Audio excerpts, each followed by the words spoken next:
999ers risk their lives every day keeping us safe.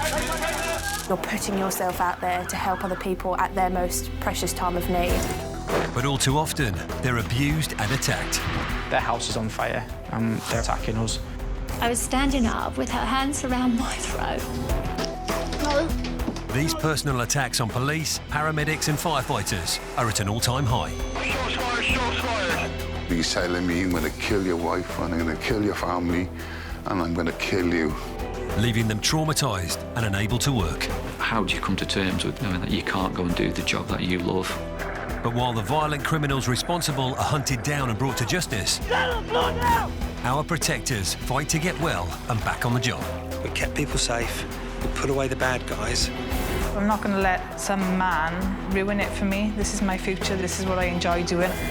Ready to face the next critical incident.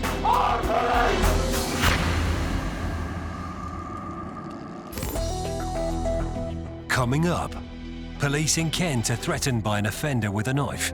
Excuse me, you didn't even leave a doctor. No, don't touch that knife. That was when the male turned to me with the knife. And I kind of thought, oh, I think I'm next. But the suspect makes a desperate bid to escape the law. Oh, knife! We need to deal with this. We can't let this male get away no matter what happens. We have got to apprehend him. Firefighters in Newcastle and Hull are on shift as bonfire night approaches, the most dangerous night of the year. This time last year we had a number of firework-related incidents. People basically using drain pipes and putting rockets in the drain pipes and literally launching that at us. And 2 officers are in shock after a nasty assault. And then he brings his hands up under my coat and his thumbs found my eyeballs straight away.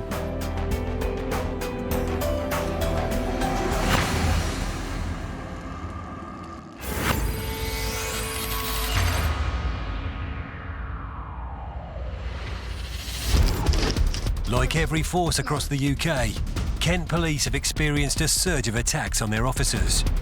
Last year, there were 1,234 attacks on Kent Police officers, the equivalent of nearly 24 per week. PC Jed Clark has been a serving officer for less than 2 years, but he already has first-hand experience of criminals attacking the police. On a few occasions, I have been involved in assaults against myself and colleagues, but unfortunately at the moment, with the rate of crime and violent crime especially, it's a pattern that we are seeing more and more, unfortunately. And one incident from March 2020 stands out in Jed's mind.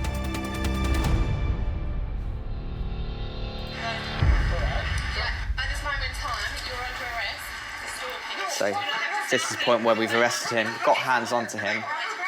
There's a panic button bush here. And it's when he's made off now with the knife in hand. It started like every early shift. You're kind of getting settled in for the shift. You've been given your crewings for the day, so who you're going to be working with.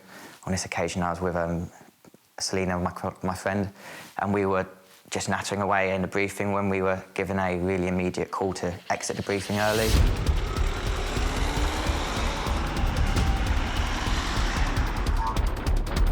And the call that we received was that there was a female and a male arguing on the street.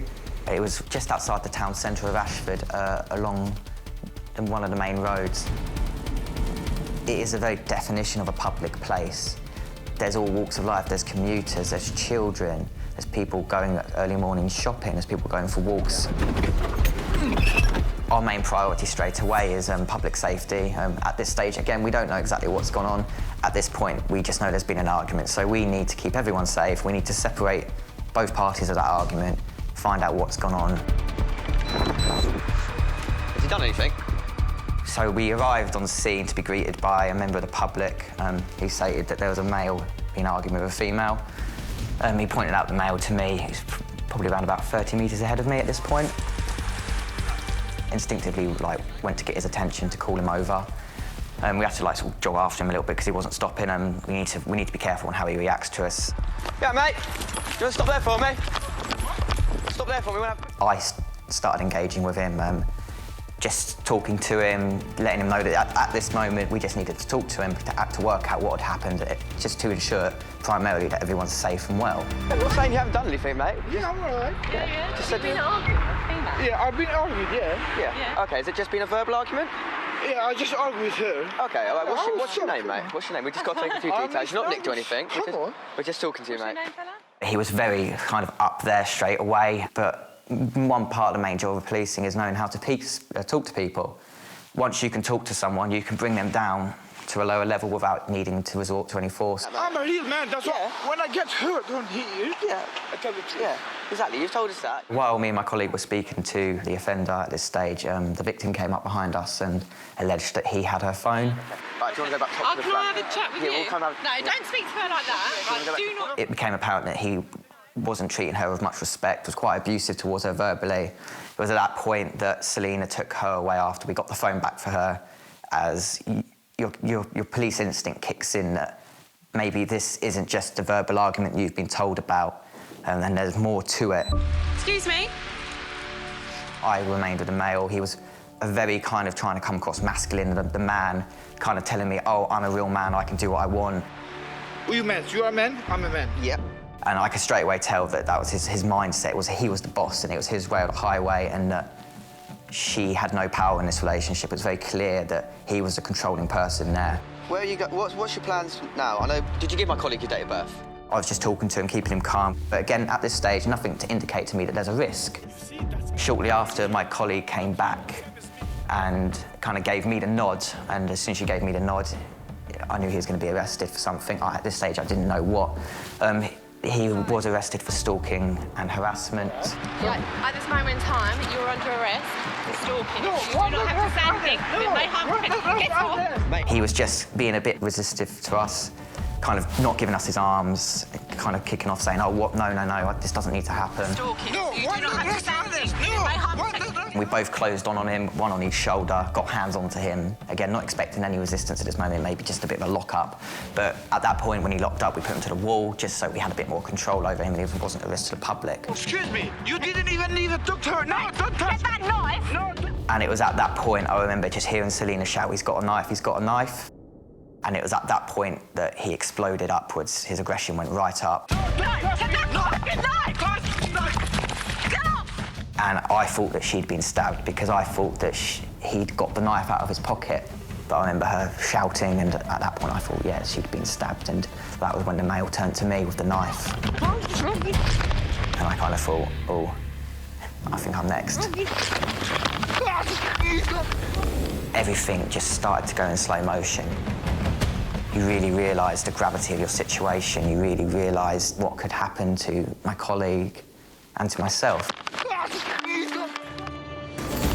Later, the offender makes a run for it, but Jed and his colleague are hot on his heels. We need to deal with this. We can't let this male get away no matter what happens. We have got to apprehend him.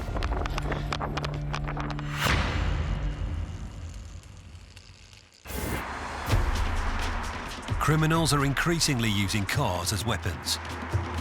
This footage from 2019 shows the terrifying moment a man runs over a police officer in a hijacked police vehicle. West Midlands police officers are attending reports of a stolen car. As they approach, one of the passengers throws a brick at the police and the car reverses, trying to get away. Go, get out. Officers with tasers arrive and the passenger is arrested and handcuffed. But the driver still thinks he can get away. Stop being stupid. Do not move.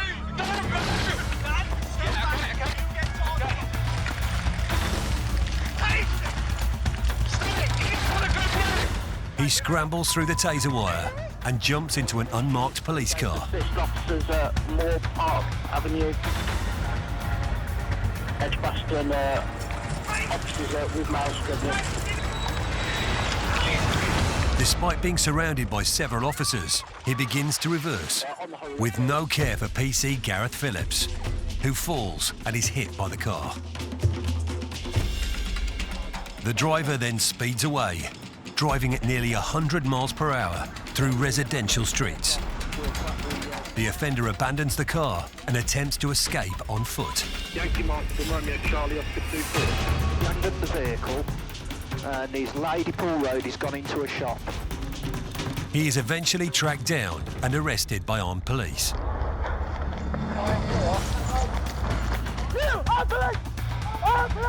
Down! Down on the floor now! Get down on the floor! Down! On the floor now! You! On the floor! Get down on the floor now! Down! Down!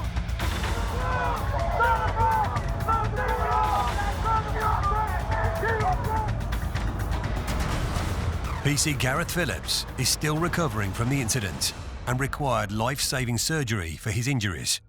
The driver pleaded guilty to causing grievous bodily harm with intent to resist arrest, 2 counts of vehicle theft, dangerous driving, 2 counts of driving while disqualified, 2 counts of assault, assaulting an emergency worker, aggravated vehicle taking, and 2 charges of driving without insurance. He was sentenced to 12 years in prison. The passenger admitted 2 counts of car theft, 3 driving offences including dangerous driving, having no insurance, and driving other than in accordance with a licence. He was sentenced to 28 months in prison.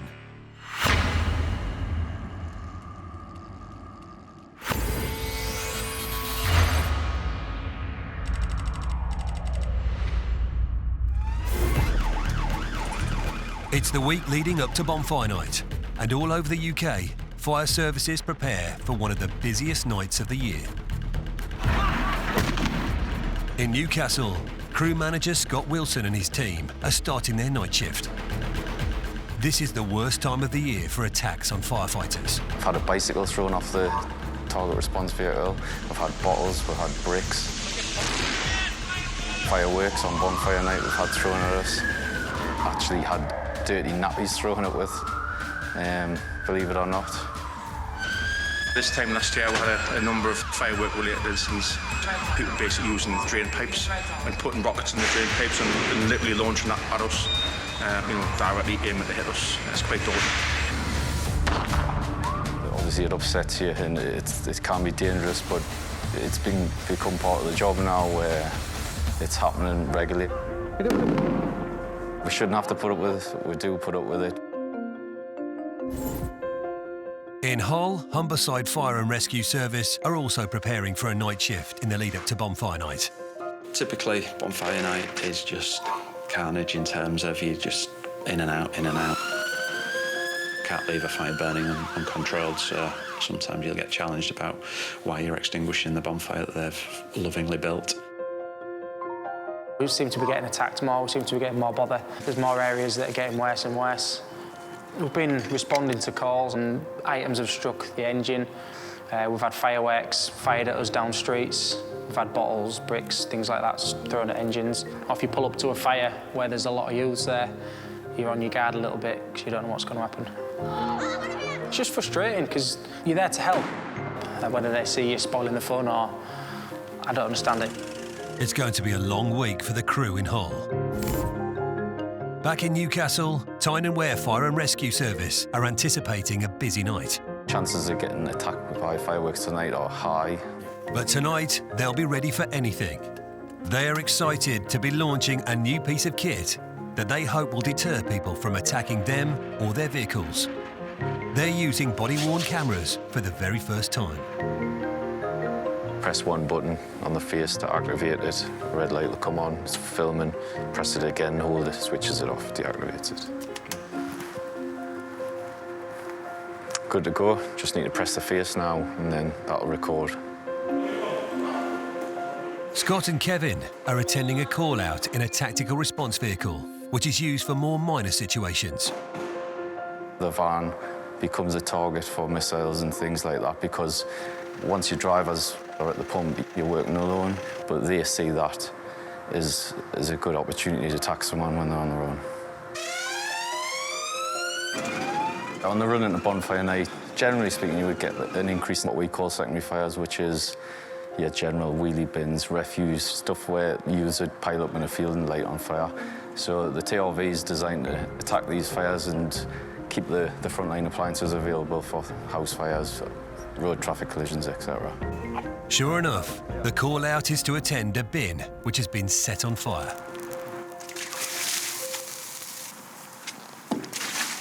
And that is that. 2 buckets is enough.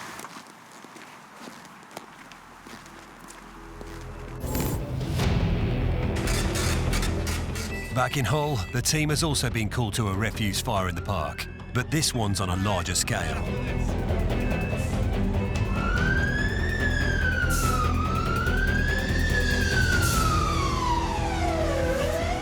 Good size, isn't it? The fire has been started close to surrounding trees, and they need to extinguish it quickly to stop it from spreading.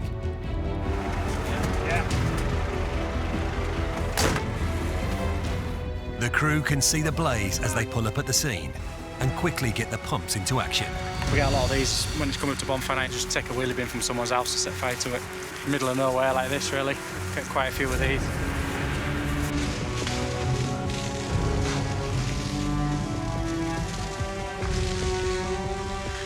Within minutes, the crew has the blaze under control.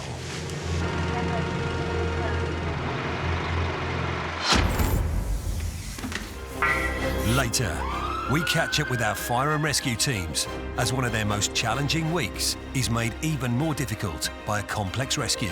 We'll have you out as soon as we can, all right? Just stay calm.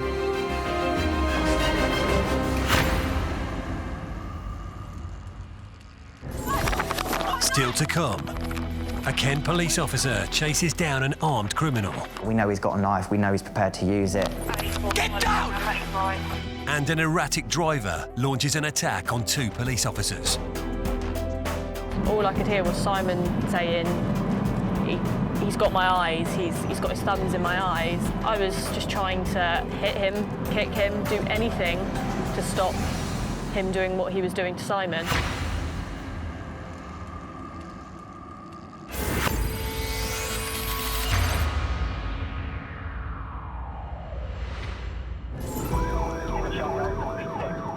Merseyside police officers know the job they do is a dangerous one. Last year, the force recorded over 600 assaults on officers. But in 2015, the close-knit force suffered a devastating loss when one of their colleagues was killed on duty. One day in particular that will stick with me for the rest of my life is the loss of one of our colleagues on duty. PC David Phillips was killed on the 5th of October when a thief rammed into him in a stolen vehicle. I was very close friends with Dave Phillips. We were all on duty at the time. We were all directly involved in the incident, and it was very difficult. He was a close colleague, a friend, and it ripped apart the team. It ripped apart the lives of all those involved. Just an all-round nice guy who would do anything for anybody, you know, and he paid the ultimate sacrifice trying to do his duty that night. I'm not going to lie, I felt a huge deal of responsibility after what happened that night, because ultimately, as the inspector, you're in charge of everybody. There were very close friends and colleagues of Dave's that were on duty who fought desperately to save that guy's life. And it'll stick with me forever, what they went through. How the team then responded, you know, the closeness, their ability to rely on each other, to talk to each other, it's difficult to describe.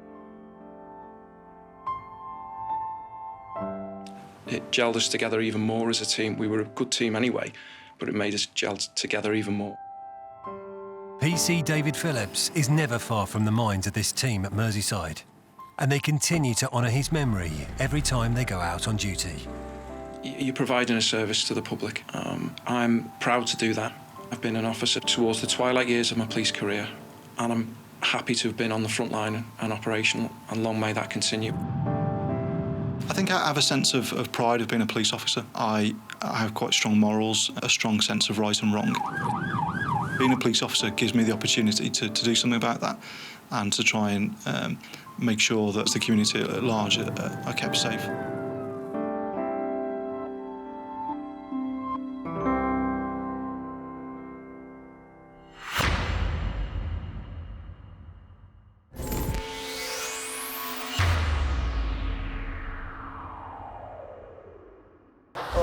At this moment in time, you're under arrest.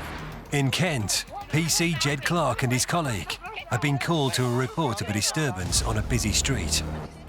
As they attempt to apprehend the suspect, he resists arrest and produces a knife. No, don't touch that knife! No, We know he's got a knife, we know he's prepared to use it. This is 7:30 in the morning, we've got school kids, we've got a bus across the road that's just picked up school children. I went to try and kick him, just to try and hit him to the floor. And I remember kicking and he moved away and I followed around with a kick, and it was at this point that he made a run for it. We need to deal with this. We can't let this male get away no matter what happens. We have got to apprehend him. Where's the knife? I gave chase and I shouted to my colleague asking where the knife was. Did he still have it on him? Was it in his hand? Because I couldn't see it at this point. He cut across a car park. Once he reached the car park, I knew that he was going into a new build estate that had no out roads. So he was essentially running into a cul-de-sac, into a dead end. I remember walking around the corner, seeing the male turn towards me, and he looked at me, and he had the knife in his hand, and I think I was probably around about 20 metres, 15 metres away. And I remember looking at him and him holding this knife, and I thought he was just about to throw it at me, just to chuck it at me, to try and get me to back away, because it was so clear that he did not want to be caught. If he throws it, there's a chance it's going to hit here, there's a chance it could hit here, hit anywhere. So that was really heart-stopping. Man has lost the knife. He turned back round and he threw the knife onto the roof. I know that the knife's gone. Doesn't mean that he doesn't have another one. It doesn't mean he doesn't have something worse on him. So immediately I knew that this male needed to be put on the floor. We needed to control him. Get down now! Get down now!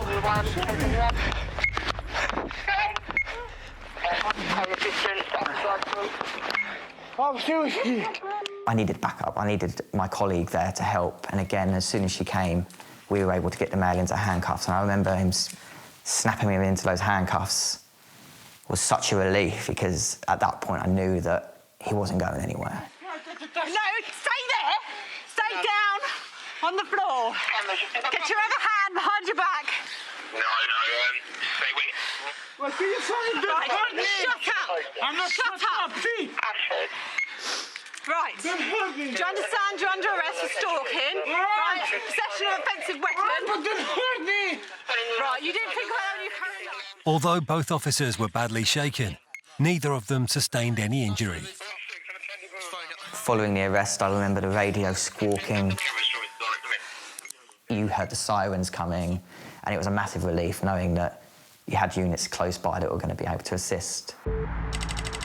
The offender was convicted of 2 counts of assaulting an emergency worker, a malicious communications offence, 1 charge of common assault, and another charge of possessing a bladed article. He was sentenced to 1 year and 8 months in prison. Nice, it was...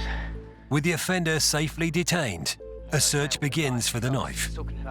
There, just there, mate. Get your gloves on. 7-2, knife located. The knife itself was a steak knife. It was quite sharp, serrated. It was about 5 inches long. The scariest part of it was how concealable it was. And if it hadn't been for Selena's reactions, we could have been dealing with something so much worse, because if that knife had come out of his pocket, we would have been in a lot of trouble.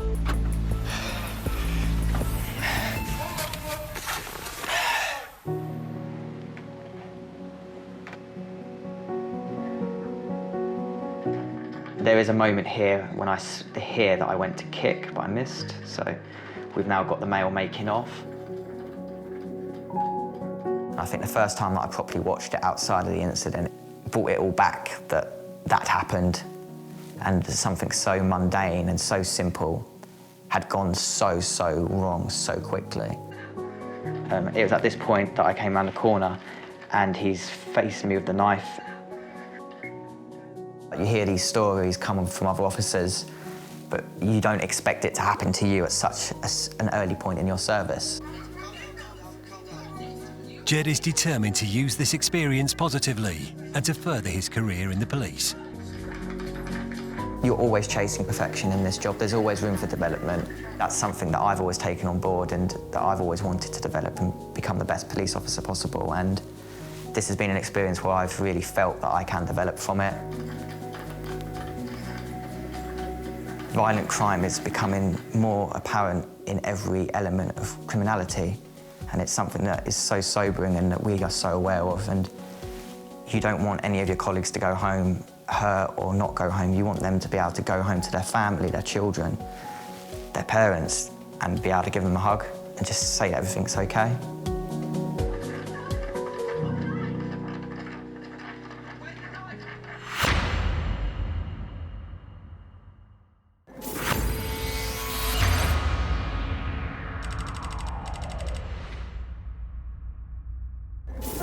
We've been following 2 fire crews in the week leading up to Bonfire Night, a period where attacks on fire crews are at their peak. It really is varied. It can be really quiet all of a sudden. It can just be really busy. First and foremost, we've got to get the fires put out, but we've got to make sure that we keep a safe distance if there's a number of kids that, throwing rockets and fireworks at us. In a response to a massive increase in attacks on firefighters across the UK, Tyne and Wear Fire and Rescue Service have begun rolling out body-worn cameras. You do your risk assessment, you weigh it up whether it's safe to approach, you take it incident by incident.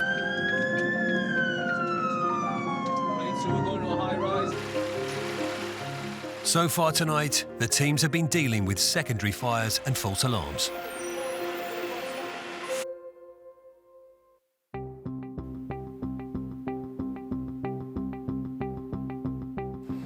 In Hull, the team are woken up by another call-out, but it's not a fire at all. A female has a stainless steel ring stool on her finger. So she's had a ring stuck on her finger. They've called us. And what we have to do, what's the ring made out of? Meanwhile, in Newcastle, the team also receives a call that's not a fire, though this one is a bit more serious. They've been called to a block of residential flats where 3 people are trapped in a lift. Well, one of you grab the first aid kit, the other grab the lift keys.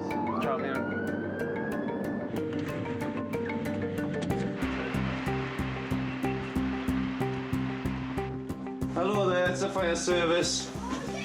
We'll have you out as soon as we can, all right? Just stay calm. The 3 individuals have already been stuck in the lift for a couple of hours. The crew wrench open the doors to give the occupants some breathing space. Oh my God! Just stay there, give it 2 minutes. The lift is stuck between floors, so the crew must make their way to the roof space to gain access to the lift control. This one, I'm going to go up here. Are you stopping there, Scott? Yeah, we've stopped it. Thank you so much. At last, the occupants are set free.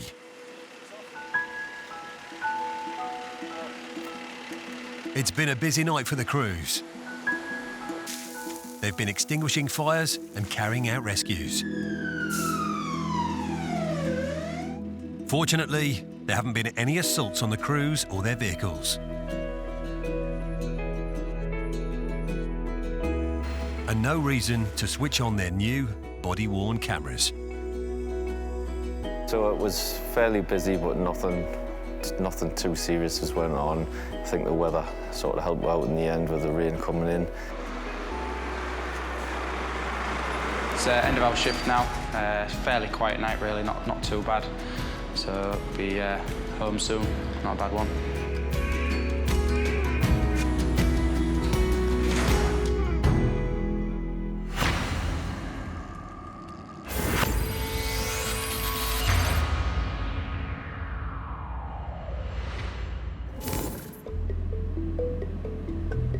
Sergeant Simon Kempton and PC Charlotte Harvey have been through an ordeal which has bonded them for life. It can't have been 10, 12 yards from here that he did just pull his car up, half in the carriageway, half on the verge. And we had a decision to make then, because the vehicle was dark, he had no lights on, and I just thought at some point someone's going to come up behind him and drive into the back of him. It's awful watching somebody else be hurt just for doing their job. It's horrible. Being assaulted should never be a part of my job. Assaults on officers are not only tough on the victims, but also on their families. Hello, Charlie. How are you? I'm fine, and you? Yeah, good. Yeah. Hello, darling. You all right? Yeah, I'm fine. I'm gonna steal a pasty. You're going to borrow a pasty? Acquire. Being the parent of a police officer, there's always that bit of background worry. Will something happen? Will something go wrong? But you can't live your life like that. Being the partner of a police officer is also a worry. Pasta's probably done now. I think the effect on the partner often gets forgotten as well, because people tend to concentrate on the officer. It's quite a scary thing to go through on the receiving end when I don't know what I'm dealing with. So The incident that had such an impact on Charlotte and Simon occurred in October 2017 in Poole. And Charlotte had been in the job for less than a year. Crewed up with a young in-service officer who I'd never worked with before, and that's not unusual. It's always quite nice. First time I ever met Simon was that shift. Whole police is a bit like a family anyway. It wasn't like we were treating each other like strangers. And we're driving down an A road, so it's a busy old road normally, but it's pitch black. It's only single lane in each direction, and there's no lighting. And we come up behind a vehicle, quite a dark vehicle, and it's not got any lights on, and it's going really slowly. The car was quite obviously not being driven either correctly, either the driver was distracted. Part of me thought the driver might be drunk, part of me thought they might be lost. But Charlotte called up for a marked car to come and assist us. And the car just stopped, basically. It pulled up on the verge, stopped. The driver got out. So I set off the blue strobe lights so that he knows we're police. And I say to Charlotte, wait here a second, I'll just jump out and see what's going on. Before I've even opened my door, the guy's out of the driver's door and he's gone round the front of his car and he's put the bonnet up. So I quickly nip and I join him and I'm stood next to him. Vividly remember, I'm actually on his right-hand side and he's got his hand up, holding the bonnet up, and he's looking and says, the engine keeps cutting out, the engine keeps cutting out. And he was slurring his words. He really was slurring his words. Got out the car myself, leaving everything on so that we were still lit up, and joined Simon at the side of the car. So I take the decision then I'm going to have to arrest him because I think he's unfit to drive. So I take hold of him and I said, look, I can't let you drive off, mate. I'm going to have to put you under arrest. And at that point, he reacted quite poorly.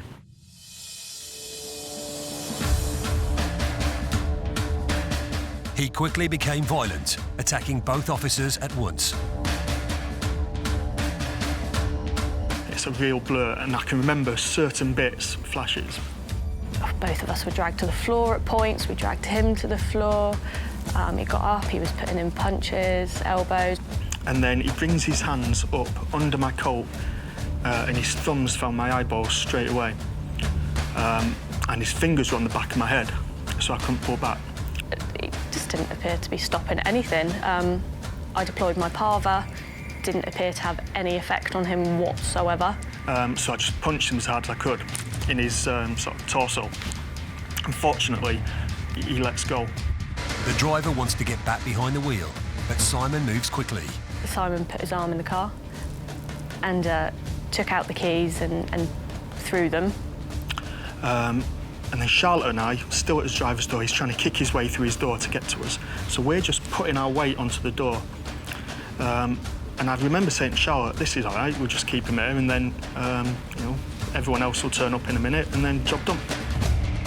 But with only 2 officers and the car unlocked, The driver manages to get out through the passenger door. So I've gone to put my weight across his torso, and I remember thinking, I don't want him to spit at me or bite me. So I've turned his face away from me. Charlotte is on his other side, and Charlotte goes to put her weight on his left-hand side, and he punched Charlotte. I had my hair up, much like I do today, in a bun. He just managed to get a good grip on it and just pulled me backwards. And again, both of his hands reach up, and his thumbs again go into my eyes. All I could hear was Simon saying, he's got my eyes, he's got his thumbs in my eyes. I was just trying to hit him, kick him, do anything to stop him doing what he was doing to Simon.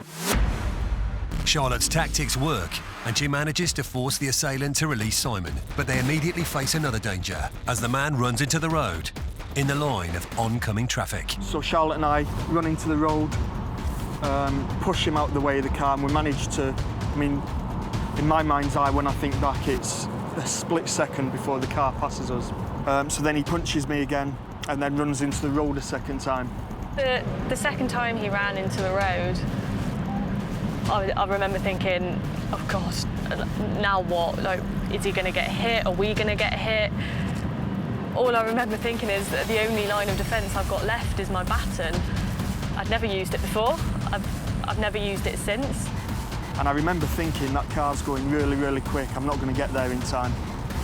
And just as I was thinking, we're both going to get hit by this car, it just screams to a halt. I didn't realise that it was a police car. Simon and Charlotte's backup had arrived. And then the door opened and a really authoritative, commanding voice shouted, "Taser, taser, get on the floor." To the point it was so commanding and authoritative, I nearly went, "Oops, no, him, right, okay." And the guy, brilliantly, just went, stopped, and he sort of lay on the floor. The incident was over almost as quickly as it began. Once he was on the floor and got cuffs on him, I think I just sat there for a second, just trying to get my breath back, and then loads of other units started to arrive from almost out of nowhere. So I was very happy for people to be there. I had bruising on my torso, my ribs, from where the guy kicked me, some bruising around my face, and particularly around my eyes, where he gouged my eyes. Simon then made a phone call to his partner, Alex, who he had only been seeing for a year at the time. It was quite a weird experience to get that call because all of a sudden it was your mind flips because you suddenly think, you're trying to picture what's happened and trying to understand it from previous experience, but I've never had that before. I just didn't even cross my mind about the sorts of things he could be stepping into because it's not something we'd really talked about. So it wasn't really until he called me to say that he was in hospital because of something that happened that I really had any understanding of what that feels like. Charlotte also called her mother after the incident. It was definitely quite flippant.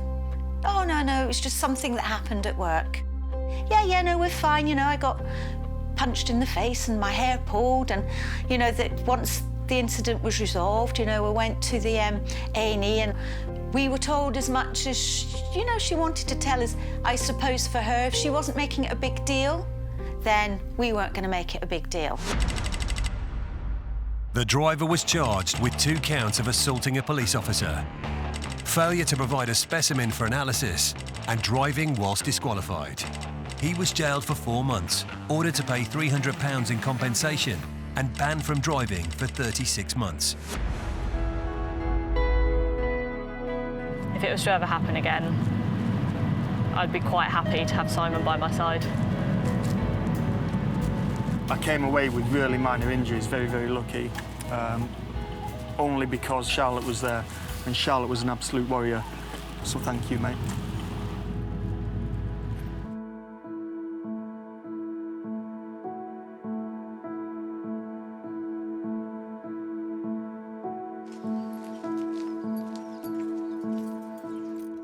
Since the incident, Charlotte is more conscious of taking care of herself and taking time out.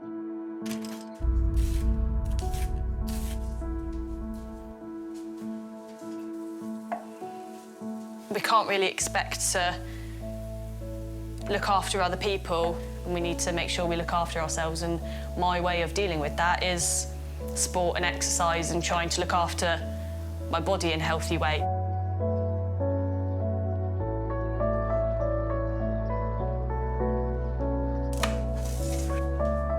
Charlotte's mum is also a huge support to her. I haven't seen this album before. I've seen like all of our albums, but I've not seen this one. Haven't you? Do you remember when you wanted to become a police officer? Not a clue, no.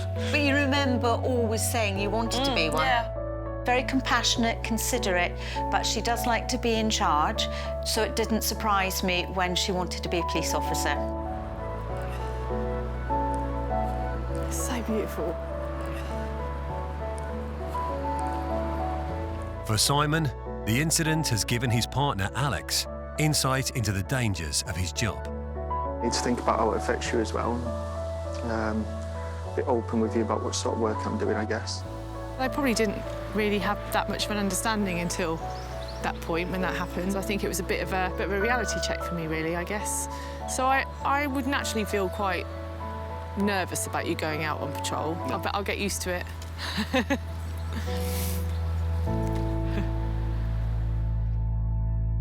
But there was some good news for Simon and Charlotte and their families. Their efforts were rewarded with a Bravery Award.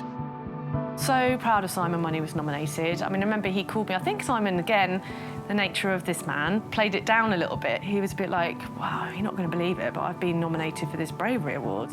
I think he deserves a huge amount of recognition. Yeah, I'm really proud of him. I feel very honoured that I was so young in service and nominated for such a big award. And then to find out I was going up to London, going to Downing Street, and then when I told my parents, they were just so excited about it.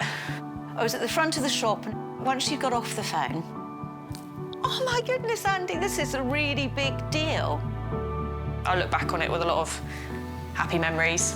I've since lost my dad that came to the awards, and you know, he was very proud, and he came to number 10 with me. If he was proud of you, he'd tell you. So he did. No, good man.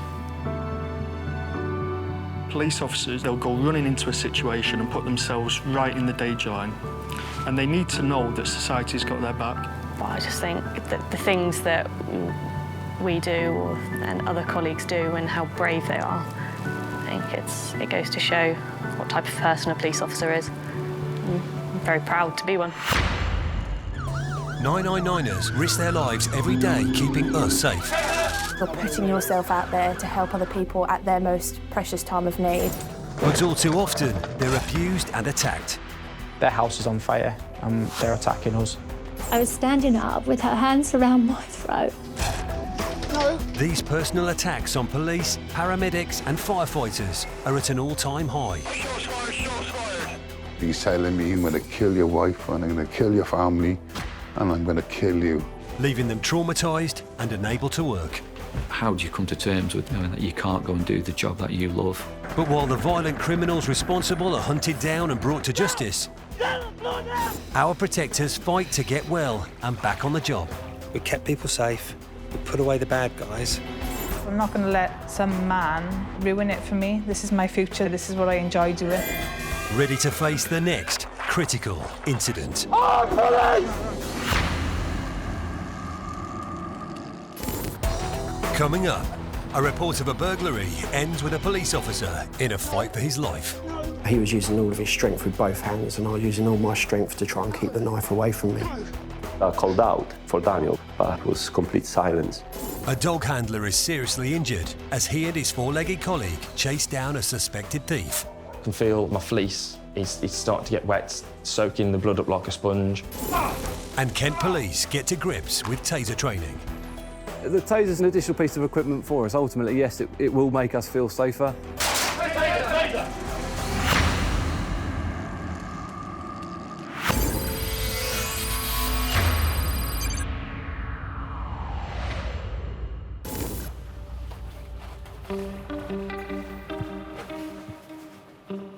I've seen everything the job has to offer in terms of what crimes are committed. It's everything from simple thefts, harassment, right up to the more serious crimes of murder. It was PC Daniel Stride's experience growing up that prompted a yearning for change in the society around him. I grew up on a very socially deprived council estate in Ashford, and where there's deprivation, there's crime, and the fear of crime. And whilst you get used to it growing up, and you're living amongst it, it's not something that I enjoyed, and I wouldn't want anyone else to really go through. So I wanted to change that, try and help people where I could. And that's really the reason I became a police officer.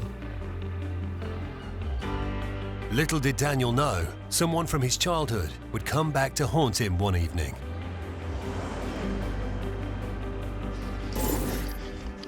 No. No.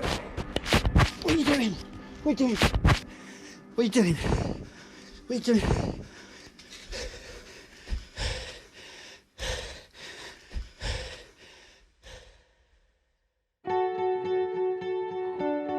Daniel and PC Chris Machoek have been crewed together many times and have a strong bond. We've worked together for a couple of years. He's a tremendous guy, really hard-working police constable. It's good to see you again. Yeah, always.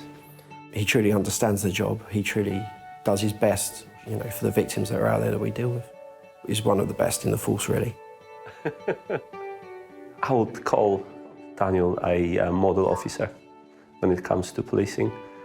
Someone that I have learned a lot through his work, observing him, through his attitude to work, and how he always is prepared for everything. Outside of the job, he's one of the person I would trust with my personal issues. We're good buddies.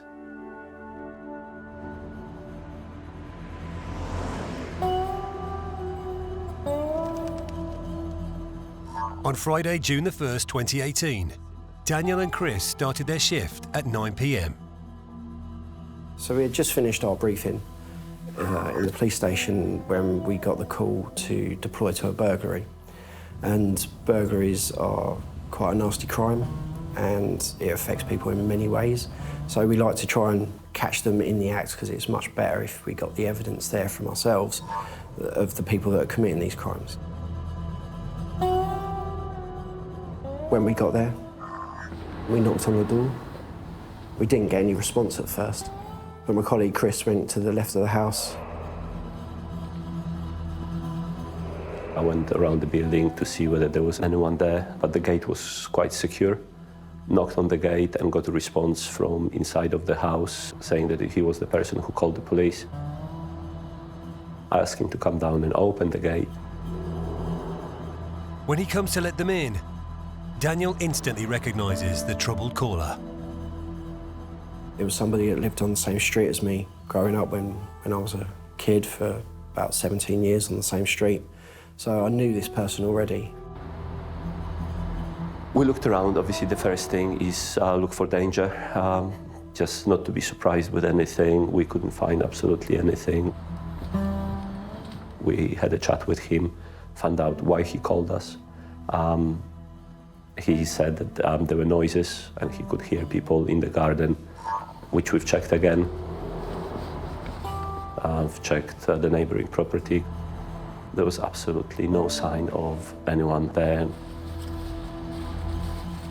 But we treated him like a true victim and, as if there was a real burglary there, and see if there was any evidence of that, which we couldn't find.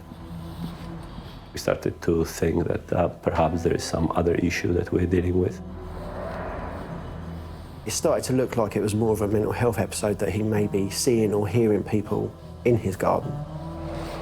He was frantically looking outside in the garden and in the house. I offered to come and help him with search of the house to make sure he was safe, but he refused. He didn't seem to be quite with me at the time.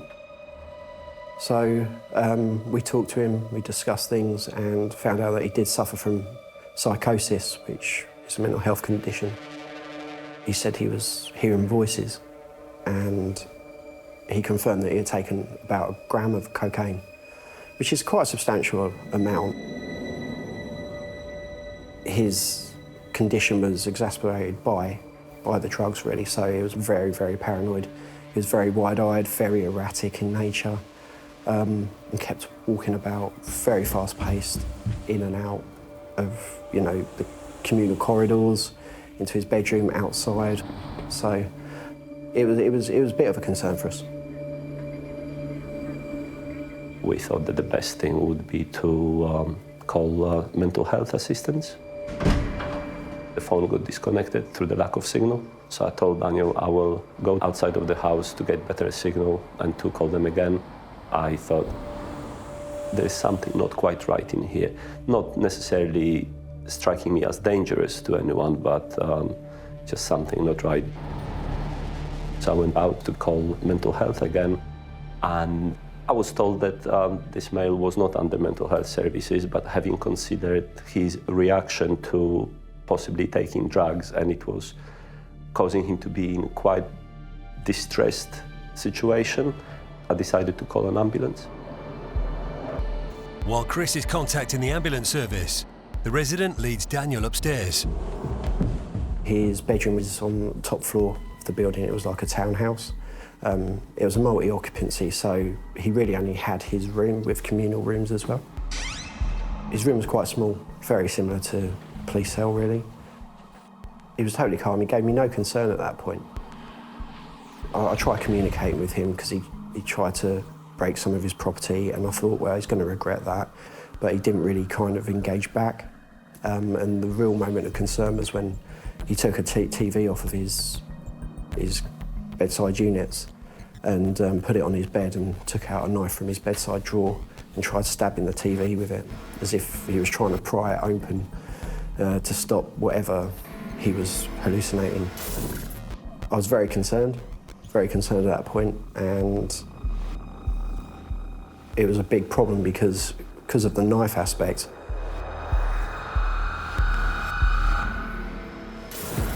I didn't want him to harm himself, I didn't want him to harm me, but because he hadn't shown me any signs of aggression at that point, it would have been wrong of me to steam in and try and take that knife from him.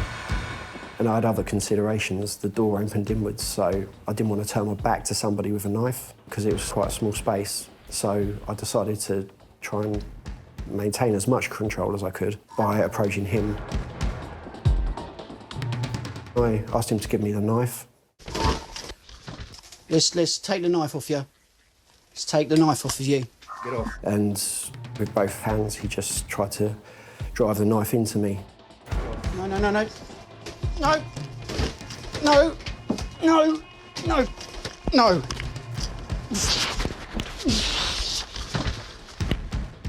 Now, I managed to overcome him on the first occasion. That's when I was able to get in an emergency call to raise awareness to my other colleagues that there was a male with a knife. No. No. When I was on the phone to the emergency ambulance services, I could sense my radio buzzer going, which normally comes only through someone pressing the emergency button, and I could hear the address and the call out for male with knife. So I immediately thought, oh, it must be Daniel. Went back into the house, but because it was a two-story house with multiple occupants, I didn't have a clue where they would be in the house. So I called out for Daniel, but I had absolutely no reply. It was complete silence.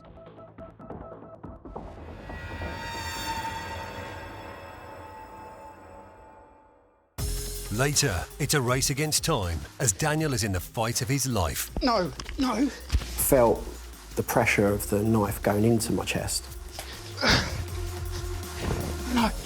Probably not going to see my family again. Am I going to die? No.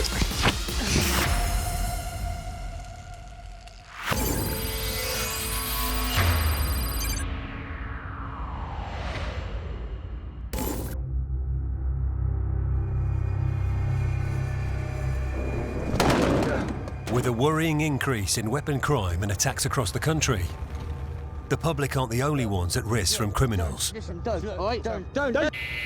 Assaults grew tremendously against my officers. So last year, just under 1,200 assaults.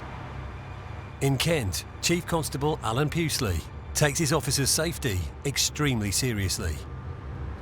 My officer's been spat at, which I think is appalling. Being kicked, being punched, and being assaulted in that manner. So low-level physical assault and physical injuries, but mentally quite traumatic. All the way up to officers who are currently sick with serious injuries. One officer was hit by a car and had a really serious broken leg. I decided enough was enough.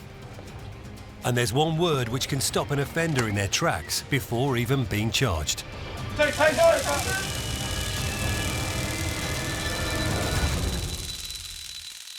All of my officers on the front line who are facing the potential of violent criminal or behaviour will be afforded the opportunity to carry a taser. Over 90% said yes, and the vast majority of the 90% said because they would feel safer to do their job. At this centre, police officers are taking part in a 3-day taser training course. Of course, these role plays are conducted without actual taser cartridges. Taser! Stand you go. Okay, move the axe away, okay? Move the axe away. Move it away. Right, re-energise! Move it away, okay? A taser is a conductive energy device. I've never used a taser in my life. I've never been in a scenario where one has been used. They can place up to 50,000 volts into a person, up to 25 foot, which should incapacitate them and make the body go rigid, which means we are allowed to then go in, arrest them if required, detain them, whatever required from the job. Drop the back, take taser! A bit quicker on that second shot, because I think officers have to do a 3-day initial course to start with on taser. Day 1 is how to use the taser, the National Decision Model, justification and usage. Then we do a second day, which is scenario-based training for them, and then the third day is where they have to do classifications in order to show that they are capable of using the taser. Instead of their pulver and baton and handcuffs, it's another option for them to use depending on the threat. You're dealing with situations in which the taser is going to be needed and necessary, and the types of threats that they face and how to use the taser, and then we get practical with the taser and using the taser, teaching the officers how to use it, how to stand, how to manoeuvre distances with the new piece of kit, how it works best for them. Just bring that in a little bit there. So you were sort of punched out a little bit, so just bring it in. Everyone has seen the types of threats that they're facing, the weapons, the aggression, the violence that they're facing, so I think having that piece of kit on them that is a fantastic tool that the officers can use to keep themselves safe, the public safe, and the subject safe as well, potentially, depending on the type of threat that they're faced by, with a minimal use of force sometimes as well. Purely the threat, the presence of the taser seems to work for the most part of most situations. Good pro placement there, you've got above and below the belt line. When you get a closer look at the barbs that attach to the subject, it gives a whole new meaning to a two-pronged attack. Pull that out. Don't twist it. Don't twist it because that will really hurt. Obviously, it's got the 2 hooks on it. You need to have a look and check that the whole of the thing has come out, because if it hasn't, you'll then have to tell the ambulance staff. These people think nothing, in my view. They carry knives, they're very violent, and they would think nothing at all of assaulting an officer to get away or indeed carry out their criminal act. I ask my officers to deal with them. I ask my officers to stop them, to search them, to confront them and keep the public safe. That's why I introduced taser. And every day we go out, we don't know what to expect. You know, we can't assume what we're going to walk into. So knowing that we've got as much safety on our side and to the public as possible is to me, I think it's very beneficial. The training's gone really well. I go out on the streets, I'm solely single crewed. So dealing with someone that shows a high level of threat or risk, it gives us another option to be able to safely detain that person or deal with that person. Hopefully without needing to raise the risk or raise the sort of the threat to them or ourselves. It's just an optional piece of equipment that we have in our toolbox.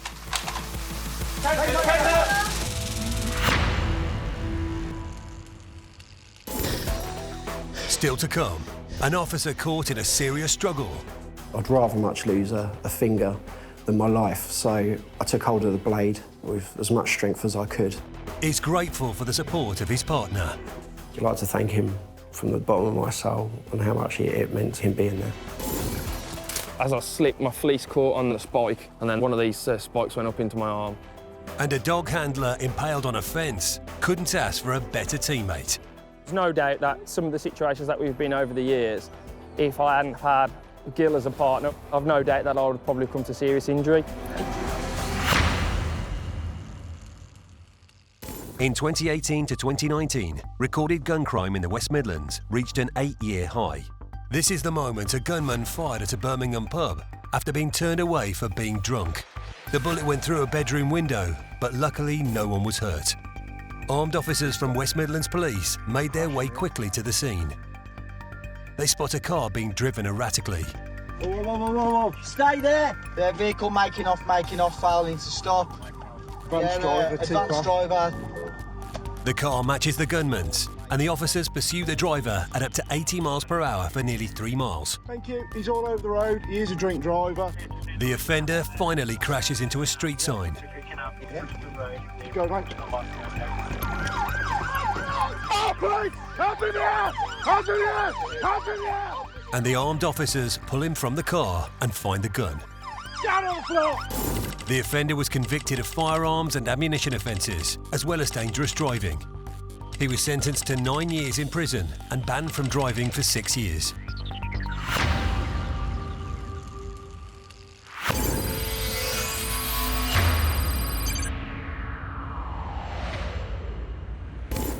In Ashford, PC's Daniel Stride and Chris Machoek have been called to a reported burglary, which turned out to be a false alarm. But Daniel knows the caller. It was somebody that lived on the same street as me growing up. Found out that he did suffer from psychosis, and he confirmed that he had taken about 1 gram of cocaine. While Chris is calling an ambulance, the caller starts attacking Daniel with a knife. No. He just tried to drive the knife into me. That's when I was able to get in an emergency call to raise awareness to my other colleagues. Meanwhile, Chris is desperately searching the house for Daniel. I called out, but I had absolutely no reply. It was complete silence. He then turned the knife on me again, and we wrestled again. No.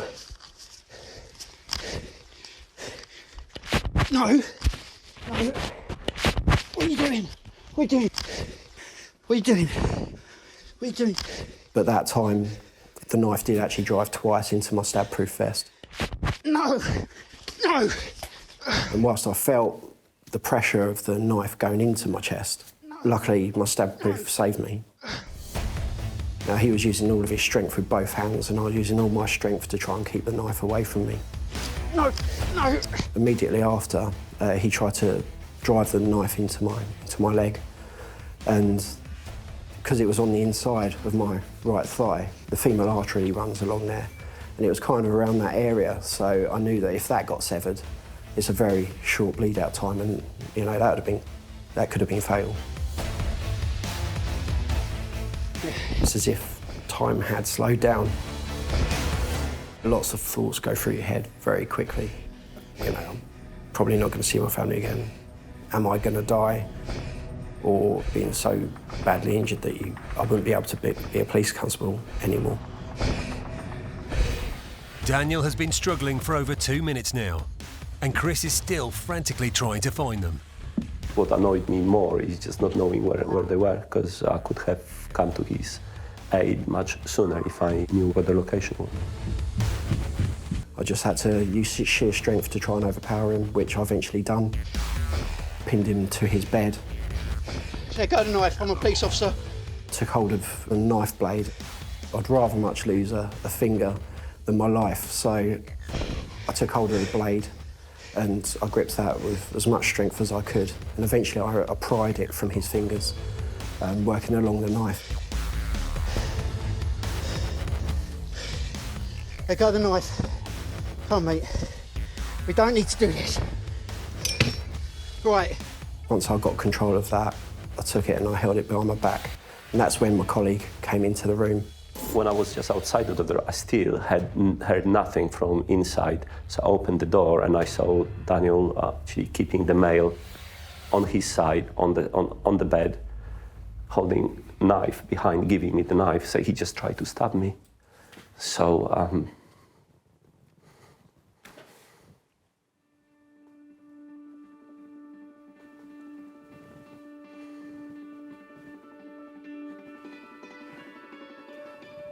So I took the knife, took it outside of the door, just if the guy got loose, couldn't get hold of it, and went to assist Daniel, asked him how he was.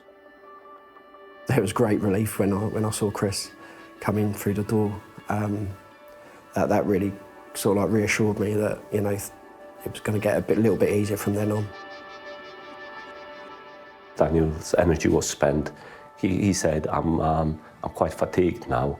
So I managed to, with Daniel's help, turn the male on his front, handcuff him, and we made further calls for further assistance, for further patrols to come to the site. That's when I arrested him, and we managed to restrain him. You're under arrest. On suspicion of assault in place. Do not have to say anything. Be made harm in defence. If you do not mention when questioned, say you later on in court. Anything you do say may be given in evidence. And then we had to put in some aftercare as well, just to make sure he's breathing and he wasn't suffering from positional asphyxia, which Chris done really, really well. The sentimental value of knowing somebody that you used to live on the same street with, that goes out the window because you've got to look at the risk of what's happening there and then. Within minutes, backup officers arrive. Immediately after the incident, I had so much adrenaline running through my body that it just purged and I broke down. And because I thought I was going to die through the incident when it was going into my chest, I just got overcome by emotion and I just broke down at that point.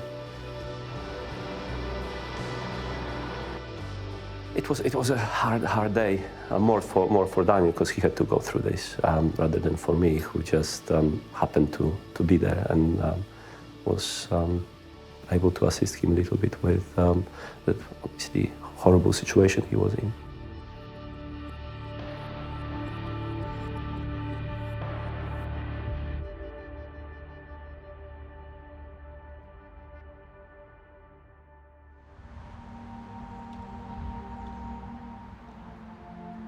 Chief Constable of Kent Police, Alan Pusely, receives more and more reports of attacks on his officers.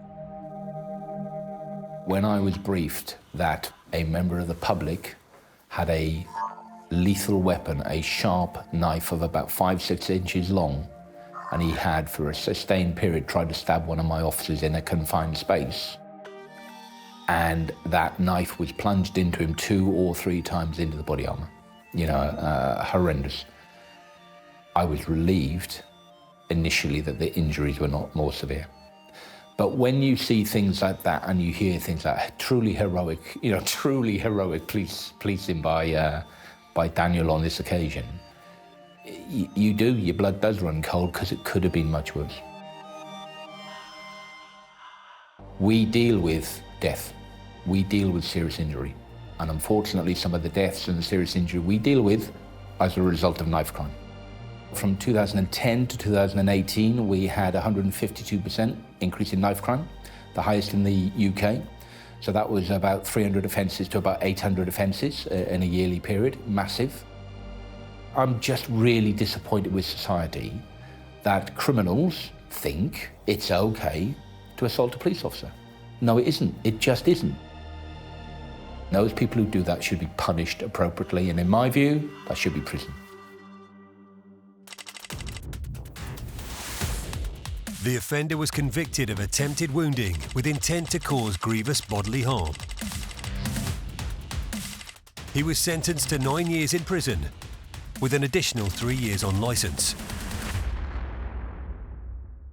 Yeah, I was overwhelmed when I heard the result, but in reality, he will actually end up serving a lot less. So He's only got to do 2/3 of his sentence, which is about 6 years, and he can apply for parole in 2024. For now, he's in a safe place. Daniel made the decision to get back to work almost immediately after the incident. I knew that if I didn't return to policing on the following set of shifts, I probably wouldn't be policing at all. It's one of those situations, as soon as you fall off the horse, you've got to get back on it. I think, I would have lost the momentum and probably the confidence to carry on policing. So it was important to me to get back into work as soon as I could. I was quite nervous going back into work. It was quite difficult, but, I had good support around me, so that kind of really helped and eased me back in. But there's not a day that I don't go on duty, putting on my vest and not know how much risk we're in sometimes. So that's the true fact of it, really. I thought he was a little bit withdrawn and possibly a little bit concerned. But I was always happy to go out with him because I know I can rely on him every time. He may be more cautious now, but Daniel is glad to be back doing what he loves. And thankfully, not all jobs are life-threatening. I made you spill your coffee once. Didn't, but nearly. Yeah. We're looking for actually lost sheep, weren't we? Sheep on the road. And we're just flying around to prevent any accidents with sheep on the road. And I was looking at the map. And there was sudden braking. Yeah, it was controlled braking. Oh, of course it was. That nearly brought my breakfast out. Despite the dangers of the job and the rise of attacks on police, Daniel and Chris are determined to continue protecting and serving the public. There is always a thought that something could happen, but the job in itself makes the risks worth taking. When we get in trouble, we can only rely on each other. We don't have an emergency service to call to come and help us when we're in trouble. So it's really important, to have a good team and make those bonds. I'd like to thank him from the bottom of my soul on how much it meant to me, him being there. I'm actually glad it was him, because someone else possibly wouldn't be able to deal with the situation as well as he did.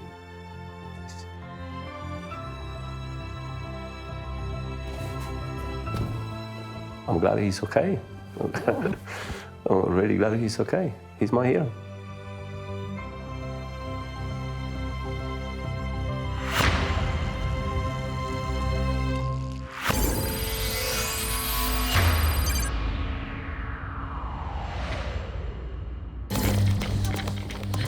No criminal wants to get caught. But how have they found themselves in these precarious situations in the first place? Not all criminals are just bad people. They're doing it for other reasons. They're at vulnerable points in their life where there's nothing else for them other than to perhaps go out and commit crime to maintain an existence. That's where they've got to in their lives. They've got to that point whereby they can't find another way out. They might be coerced or groomed into committing crime. So they will do over and above what perhaps a normal member of the public would consider in order to escape custody. The causes of crime may be varied, but one thing is certain: the police will also go over and above to catch the perpetrators. Charles got him in custody now. And 4 legs are better than 2. Gil's my operational police dog's my partner. He's just over 4 years of age. One of our police dogs. He's been bred within the West Midlands Police Breed Scheme.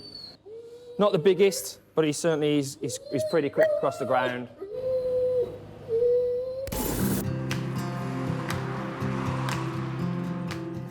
PC Dan Thomas joined the police at 19. After a few years in response and other units, he knew exactly where he wanted to be. My granddad was a civilian dog trainer, and as a child I was always brought up with my granddad out training dogs, working dogs. And my mum was a veterinary nurse, so we were also surrounded by pet dogs, and I'd always had an interest in achieving a little bit more from the dog. So dog handling and being a police officer just seemed a great way to marry two things which I really enjoyed.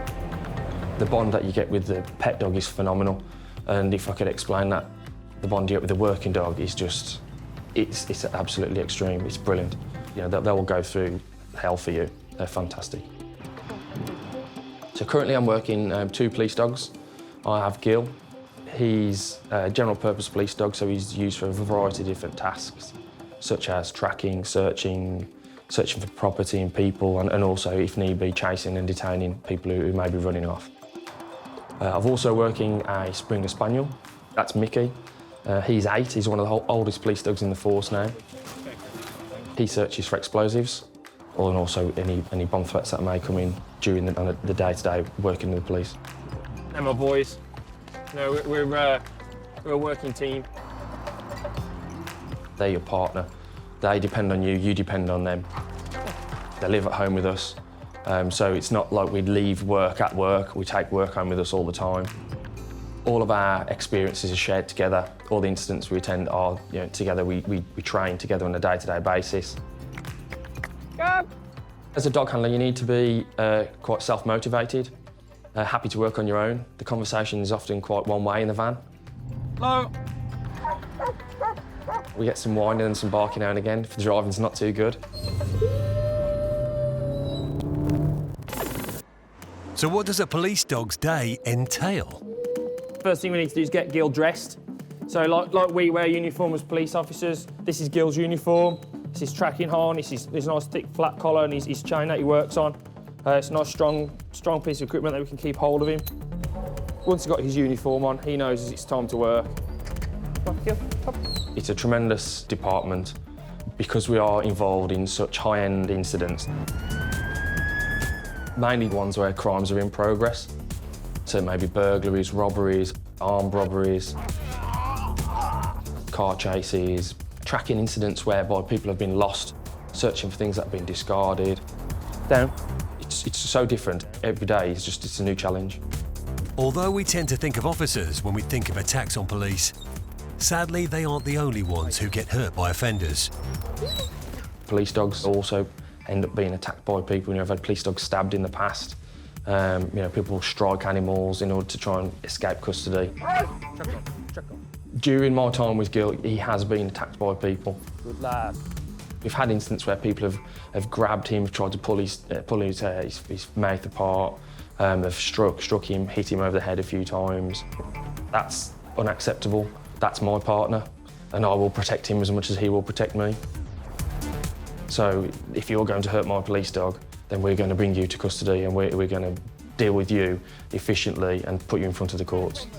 But the one thing that will never go away is the fact the dog will always put themselves in front of you and protect you, without question.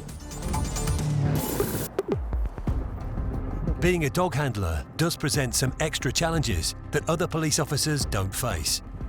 When you are operational with a police dog, you are on your own all the time, particularly when we're off searching, because we think about things such as scent disturbance. So you are somewhat vulnerable, but you've got a 4-legged friend with 42 teeth that if it really goes wrong, then you know that they've got your back 100%. This was put to the test in December 2017, when Dan was on night shift with police dog Gil.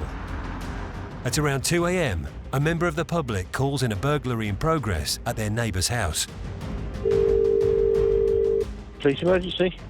There's a robbery taking place right next to my house. Two of them are stealing my next door neighbour's motorbike. What, they're doing it now? Yeah, they're doing it literally right now. I got the call on the radio and then I headed over to join the officers.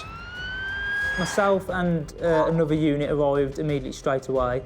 We've detained one person actually on the driveway of this property, trying to steal the property. He's detained, and then from the neighbour who originally called, stating that the other person has run into the back gardens and was effectively fence hopping. And it's best for Dan to get there so he's got a better opportunity to track the offender. So my role then is to take charge of the incident. We put on containment, so we'll spread officers out over a larger distance, put him onto a tracking harness and tracking line, which is a long extended line which allows him to work freely, and then task him to pick up the scent of that person, and then it'll be down to the police dog to use his skills and abilities, with me following behind on the lead, hoping he takes us in the right direction. The suspect had run through the gardens and he'd gone over a spiked fence into a school grounds, and then he disappeared. So Gil told me at this point he'd gone into the first garden, he'd then climbed onto a shed, over the spiked fence, into the school grounds. So that wasn't viable for me and Gil. So we worked our way, left for a short while, gained access into the school over this spiked fence, and then I tasked Gil to pick the track up again, which he did. He tracked through the school, straight the way through to the other side, and this is when we come to the second fence. The spiked fence is 8 feet high, with a tractor tyre propped up against it, which the suspect used to jump over. So I picked Gil up, put him down on the other side of the fence, tied him up, and straight away, Gil's, Dad, we need to go. This guy's gone down this way. He's really keen. He wants to go. So then I've climbed up onto the top of this spiked fence, and as I've lowered myself down, I've slipped. And at that point, then the fence caught my jacket, and the spiked fence went straight into my left arm. Tore the skin open, and then managed quickly just to pull my arm off the spiked fence, and then get back to my feet. Dan updates his colleagues on what's happened and tells them his location. Dan stated he's got himself off the fence. He needs an ambulance. He's losing a lot of blood. So just hearing that, we're frantically trying to get to him now. I think at that point, your adrenaline's up so much. We're probably 15 minutes into the incident now, so we've been running across the school grounds, tracking with the dog, heart rate's up, and the adrenaline's pumping to say, come on, we need to get on. The dog's saying, Dad, you're holding us up now, we need to get a move on. Tracked through the gardens all the time, updating the officers of where we're going. Eventually then the dogs found the person hiding in the bush. Go yourself! The police officer with the dog, go yourself now! I've called the officers in. We've actually kicked down the fence to the garden to gain entry, where we've located Dan. His dog had detained the offender, so we had the offender in custody as well.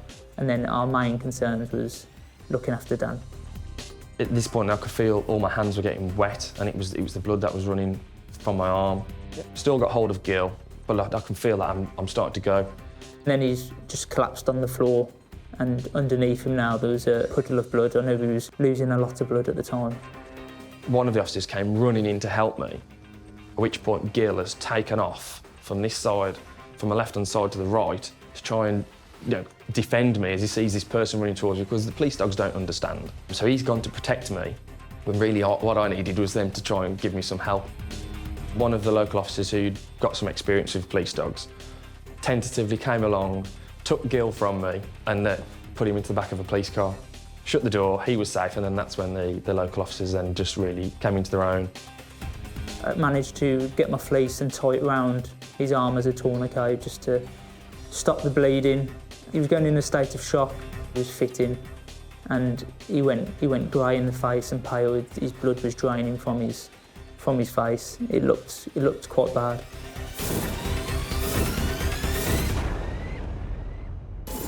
Fellow dog handler PC Neil Topping is called in to take control of Gil while paramedics attend to Dan.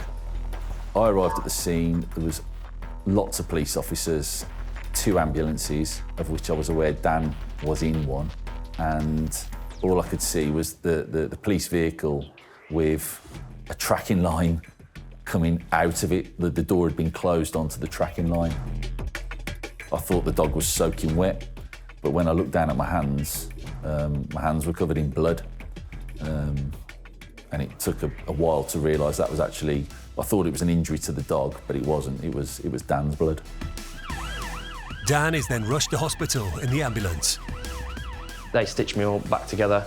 After they were happy that everything was cleaned up, stitched up, I was able to go home later on that evening. I know I was really lucky. It was a great escape that day.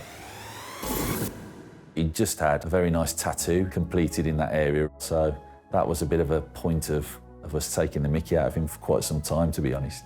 But it doesn't look too bad now, so that's good. Had around, I think, about a month and a half off work while I waited for it to heal. But Gil is still there. Dad, when are we going back to work? And Gil absolutely loves coming to work. All police dogs love working. It's what they're bred for. Okay. and he was soon back to work doing what he done best. Once I've got over all the mickey taking in the police station, back out on the streets, it's as normal. Even though Dan thinks twice now before jumping fences, it hasn't hampered him and Gil in the slightest. With Gil at my side, I'm absolutely confident that anything that we come across, together as a team, we should be able to deal with that. Isn't it? If anything, it's made him more determined and given him even more confidence in his police dog, that the dog's right, and he knows that when that dog's telling him there's someone there, the dog's absolutely bang on. He goes to the nth degree on each incident. When he's getting his dog out to track at an incident, we've always got a very strong belief that we're going to catch the person at the end. Find it! It's massively rewarding to train an animal to perform a task and then take that out into the real world. They are wonderful animals. It's an absolute privilege to be able to work alongside an animal like this. And it's an absolute privilege to be a police dog handler. He's probably one of the best on West Midlands Police Dog Unit, and a lot of people look up to him for that. He probably doesn't realise that. Go on, man. Dan is an absolute hero. Well done, Dan.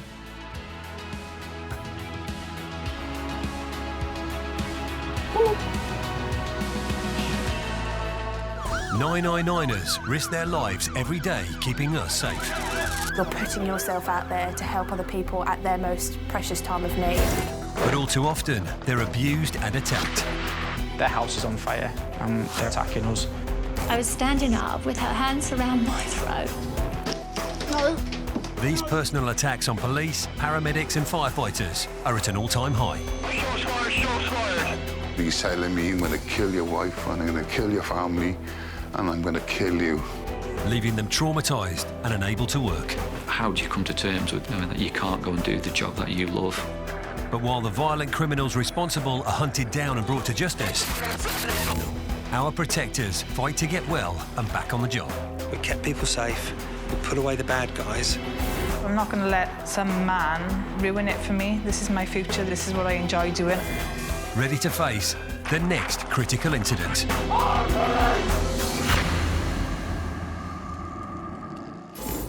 Coming up, a gunman targets a firearms team, leading to an extremely violent shootout.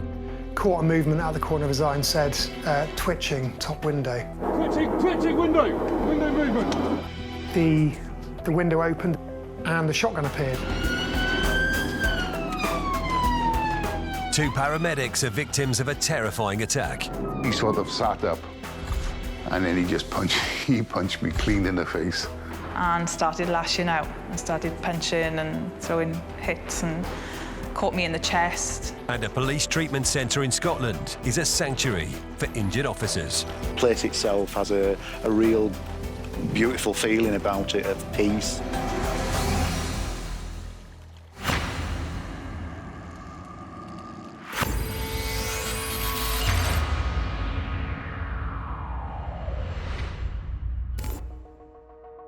The peaceful village of Castle Carey in Somerset is the last place you'd expect to find a violent gunman threatening police officers. Feeling what I felt when I looked up the barrel of that shotgun will stick with me forever. And it's either your life, a colleague's life, members of the public's life. You've got to make the right decision that you think is right at the time. Firearms officers are often brought into the most dangerous situations that police have to deal with. Due to the nature of this incident, the identities of these two officers are concealed. They are known as Officers IX and IC. Firearms officers, they deal with armed incidents, but a lot of other stuff as well. High threat and risk, knife jobs, machete jobs, acid attacks. We can be assisting local policing with crashes on the motorway. We get trained to be advanced drivers and pursuit drivers, so we'll deal with pursuits. Or we could be just going down and making safe a firearm that somebody's handed into a police station. To me, it's the top end of policing, really, and that's why I enjoy it. When a call comes in, you do get a rush, but I think it's just the the knowledge that you're in a position to be able to do the job you're trained to do. And if I said it wasn't exciting, then I'd be lying, to be honest. In early 2019, both officers were on a night shift when reports of a serious incident came over the radio. That night in January, I was driving and my colleague IC was passenger. I think it must have been around 1 o'clock in the morning. A male had been witnessed in the high street, I think it was, with a shotgun, shooting it into the street. I spanned the car around and started driving towards Castle Kerry. Whilst we were en route, lots of further information was coming in very, very quickly. We knew the firearm was loaded. We knew that the subject was capable of discharging it and willing to discharge it. We had to get in there and do something. And we both said something to each other that we'd never said before, and it was, are you ready for this? The officers receive information that the gunman is in the beer garden of a nearby pub. And as we pulled up, I recall it being really, really calm. There was no one about, which was more frightening than being faced with a threat. Because if you can see a threat, you can deal with that threat. If you can't see it, you don't know what you're walking into. OFC then instructed myself and IC to clear the beer garden, which means go in and clear it of any threats, which was really nerve-wracking because we knew there was someone around with a loaded shotgun who was discharging it. We had our, again, very firm beliefs as to who it was, which made us very aware of the threat he posed to us and members of the public. Didn't know where he was, and I believed 100% as we were clearing that car park in the beer garden that we were going to get shot at. At some point we were going to poke our head round a corner and there was going to be a shotgun coming out towards us. And the beer garden had so many hiding places, it was unreal. And we're thinking, if he pops up, you know, it could go wrong quite quickly. The officers confirmed that the gunman isn't in the beer garden. This means he's still on the loose and poses a serious threat. It was deadly silent. That was quite eerie because it's such a quiet town. And you're aware that 5-10 minutes previously there'd been someone where you're stood discharging a shotgun. Searching from in that car park and searching from in the street, your fear level is up here. When we were as satisfied as we could be that it was clear of any threats, then we drew back to the car and then we awaited further instructions from there, really. Backup officers arrived to help with the search. So we're instructed to drive slowly up the street, and essentially other AFOs were on foot behind us, searching various areas as we went up the road. When you believe that somebody's with a firearm and is looking to use it against yourself, you can't react in a way that you might be able to if you're on foot. It's your quintessential sleepy Somerset town, really. It's quite pleasant. It's the last place you'd expect dozens of police officers, armed or otherwise, to descend. The officers are given an address that the gunman is linked to, and they surround the location. This was a house where we knew that the subject was known to frequent and he had links to, so we were instructed to just put shouts into the occupants to make himself known, to identify ourselves as armed police over and over again. And myself and IX were tasked with being what we described as front cover. So we moved our ARV to the front of the property while other AFOs plotted up around the address. Myself and IC were instructed to move towards the door, just to bang on the door basically, to do a shout and then dress back into cover. So just try and just up that level very slightly of trying to get contact with the occupants. Failing to get a response from the gunman, IX and IC receive instructions to accompany two other officers, known as the door entry team, and the four approach the house together. Decision is made that we will move forward as a team. My task is to cover the officer that's doing the front door directly. IX, his responsibility was to cover the second MOE officer who was just behind the first one, and then cover the windows. Just as the officers try to force entry, the gunman makes himself known. We were covering the door and the windows as best we could while the two lads doing the door did their job. And it was actually one of the door entry team caught a movement out of the corner of his eye and said, twitching, top window. Twitching window movement. Oh, police!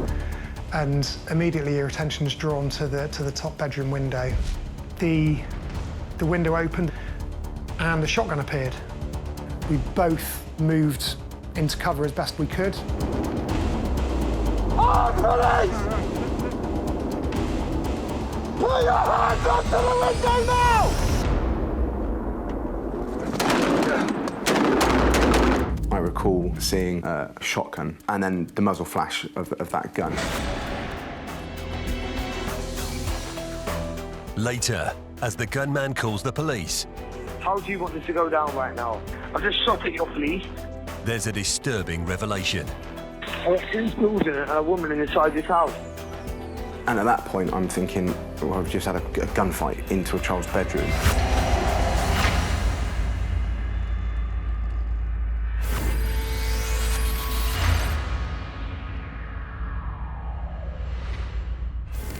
It makes me look good when you're working with me.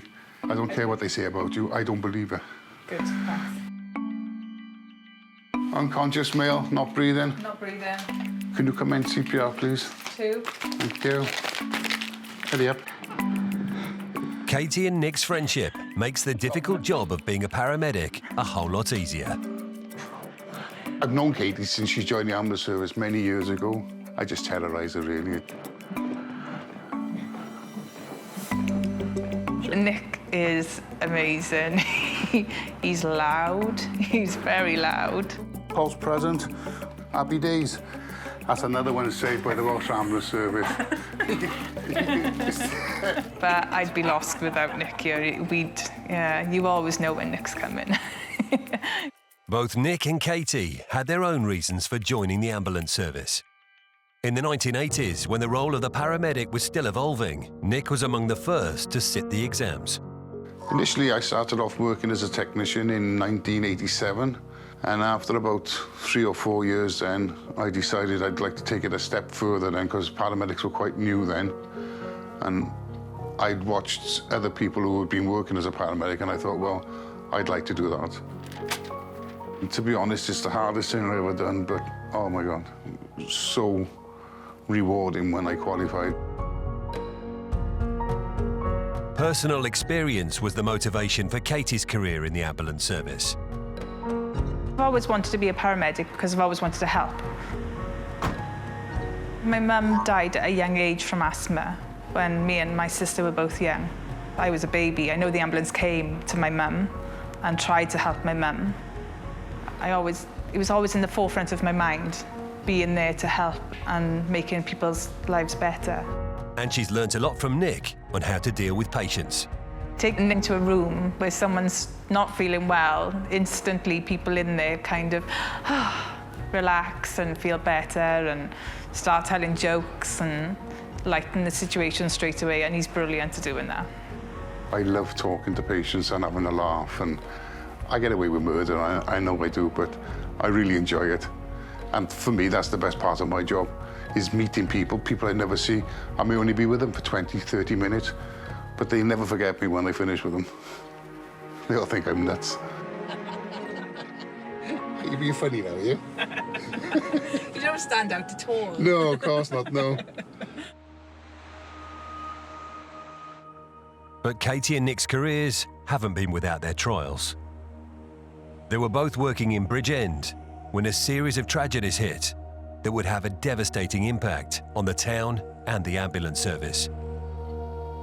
Well, in 2007 to 2009, we had a spate where we were having hangings of young men and women, basically on a daily basis. And I must have dealt with about 8. These suicides, they don't leave you.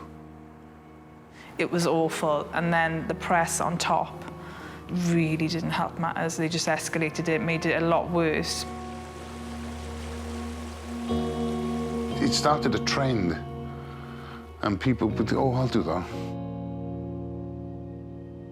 It started to get the station down. The jokes and things like that dried up, and it wasn't a happy place to be, and it impacted on me in my family life, where I didn't want to go to work. I even took a period of sickness then. For 18 months, Nick didn't go to work. He was home with post-traumatic stress, and that was a very stressful time for the whole family. But I got to be honest, I got a wife and I got a family. My wife will always ask me, how's your day been? And she'll know if I've had not a nice job or whatever, she'll look after me. She cares for me, and she knows.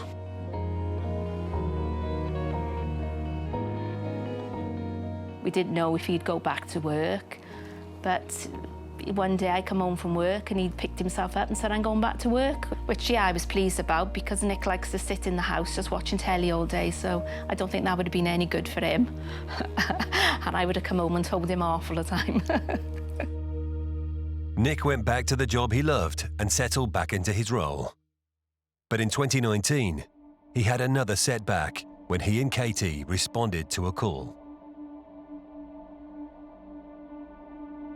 The day of the attack, I was working a 2 till 2 shift. I was working on the response vehicle. I hadn't long started work, and they gave me a call to a man who had collapsed in the car park in the supermarket. So I made my way to the call put my lights and sirens on and headed towards the call. They told me that there was an ambulance gonna either get there before me or just around the same time as me. I was working an afternoon shift with my colleague, Richard. When we arrived on scene, we parked up and I walked over to the patient to assess myself now, make sure that the patient was still breathing, to which he was breathing, but he was unconscious, I thought, and sort of slumped forward by a bench. So I told my colleague, Richard, it would be better if we got the stretcher out, ready to move him across onto the stretcher, because I didn't want him falling and hurting himself. We pulled up pretty much the same time, and as I walked into the car park, got out the car and walking towards Nick was already walking towards the gentleman who was slumped over the bench. Richard, my colleague, when we got the stretcher, I was still trying to get any level of response from this patient. As we kind of tried to prop him up to get his airway open as well, you know, and see what condition he was in, he woke up. When he did come around, and the first thing he did was attack Katie. And started lashing out and started punching and throwing hits and caught me in the chest, and then turned his attentions to Nick then and started lashing out at him. So I leaned over and I grabbed his jumper and I pulled his jumper up over his head and down over him and held him down across the bench. But oh my God, he was strong. And next thing, there's a woman coming running over the bridge, heavily pregnant, started attacking us as well, verbally. She's jumping all over me, screaming and shouting and slapping me and let him go, let him go. And I thought to myself, I ain't letting him go, because if I let him go, it's gonna kick off, yeah. And yeah, it just felt like forever that we were just there trying to stop him, because if we'd have let him go, between him and then his girlfriend on top, I dread to think what would have happened. This girl was 7 months pregnant. Either Richard or Katie then phoned for the police, because this patient was just, he was just too big. He was huge. I was trying to hold him down, and the girl then kept jumping on me and thinking, and eventually then I let go. And I let go, and he sort of sat up, and then he punched me clean in the face. He kept grabbing out at us and pulling at us and grabbing our clothes and then the next thing I know, he grabbed my face, and then I realized he grabbed my glasses, and he absolutely bent and thinged my glasses. So I tried to get back onto him, and his girlfriend is still trying to stop me. She was trying to climb onto the bench and on top of us while we were trying to stop this man attack us, you know, and I kept saying to her, get down, you're pregnant, you know, you're going to do more damage to yourself. You know, you think of your baby. And by that time, then the police have arrived. So the police came over and to help, obviously, and the boy then had come around then and he's looking at me and he's telling me that I know you are, I know your face, and I'm telling you I'm going to come back and I'm going to kill your wife and I'm going to kill your family and I'm going to kill you.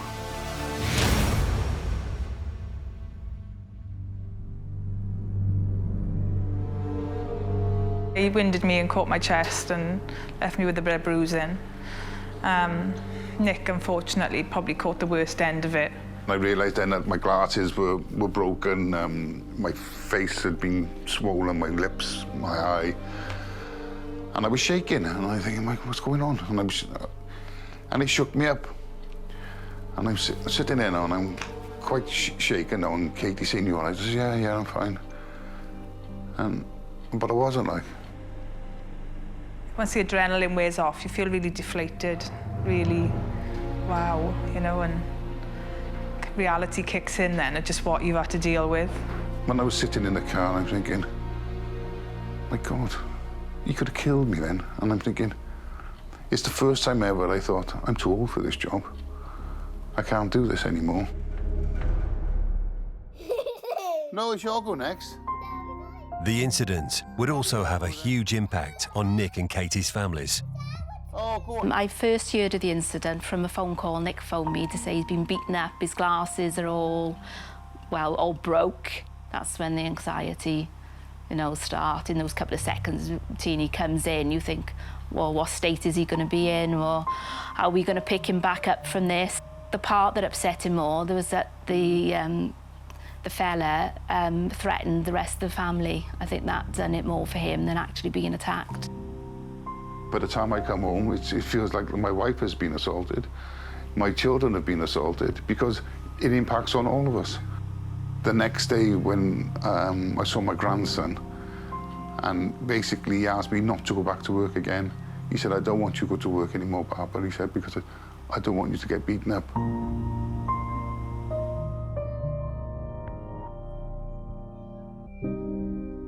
Katie's husband was also in shock after the incident. But when the phone does go, my heart sort of does miss a beat. And to find out this guy that she'd been treating, who was about 6'4" and 18 stone, had actually been punching her and throwing her around, just made me so angry and so shocked. Also made me sort of confused to why someone would do this to people that's helping them.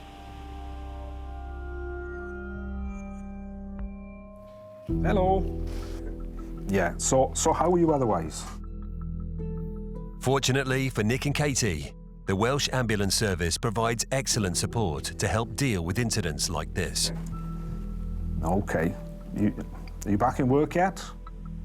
Knowing Nick, he's a big physical guy, and to read on the report what happened to him did shock me, and it must have been a ferocious attack. And there's a determination then to support them as best I can and to make sure that the offender answered for his actions.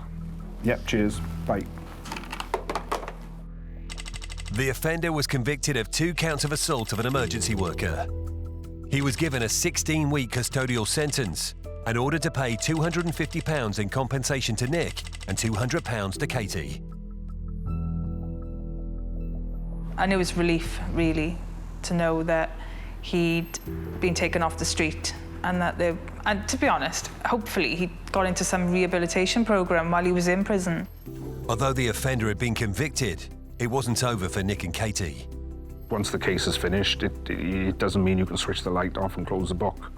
Nick and Katie weren't themselves at all. Be bubbly, friendly, happy, but they were not. I'd say they were very badly shaken. Certainly not the people that I knew.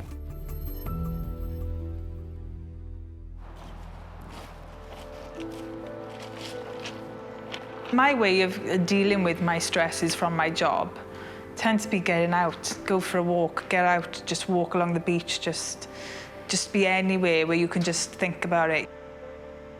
Take my dogs, off we go, 2 hours later, come back feeling really refreshed. Albie, come on in, Al.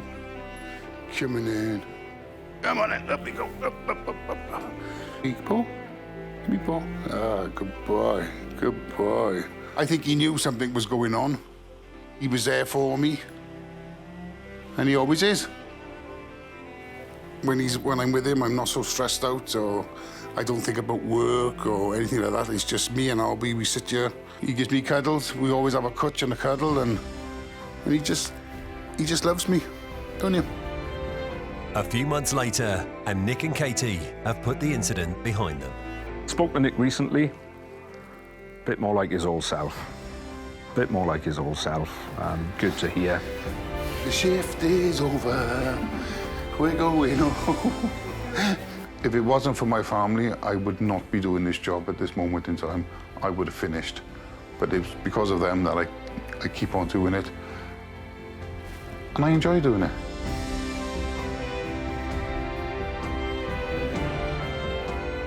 I'm not going to let some man ruin it for me. This is my future, this is my career, this is what I enjoy doing. I come to work every day and enjoy what I do. We always knew we could rely on each other, but we've kind of proved it to each other now that we're always there for each other. I've still got babies to look after, my puppies. We argue, we fight, but I still love her to bits. And I trust her 100%, and I'll always have her back, and I know she always has mine.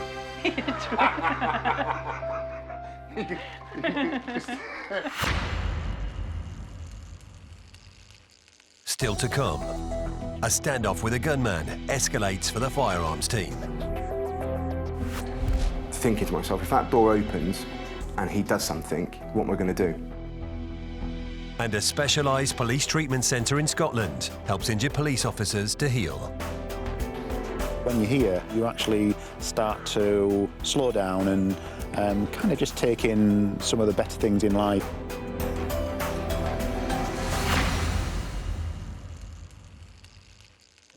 From 2018 to 2019, there were over 30,000 assaults on police officers in England and Wales. Right, just tell me your name.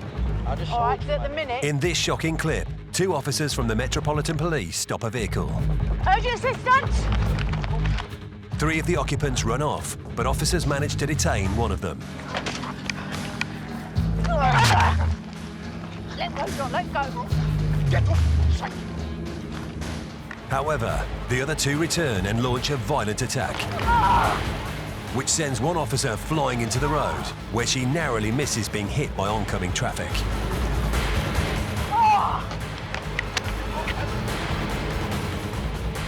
John, leave him! Leave him, John! The other officer was also injured. They were both taken to hospital, but were discharged soon afterwards. One of the individuals pleaded guilty to 1 count of actual bodily harm. He also admitted driving without insurance and driving other than in accordance with a licence. He was sentenced to 2 years and 9 months in prison. The other offender pleaded guilty to 2 counts of actual bodily harm. He was sentenced to 3 years and 6 months in prison.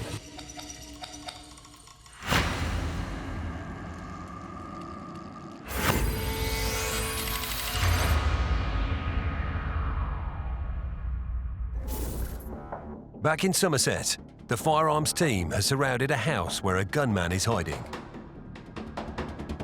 Oh, police! Put your hands up to the window now! It kind of seems like we've stood there for 5 or 10 seconds looking at the barrels of a shotgun. My thought process was, I'm going to die. It was chaotic. Your mind's going at 100 miles an hour. We both moved into cover as best we could, and I actually slipped on the ice.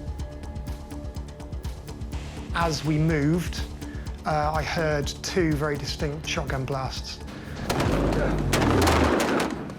I recall seeing a shotgun and then the muzzle flash of that gun.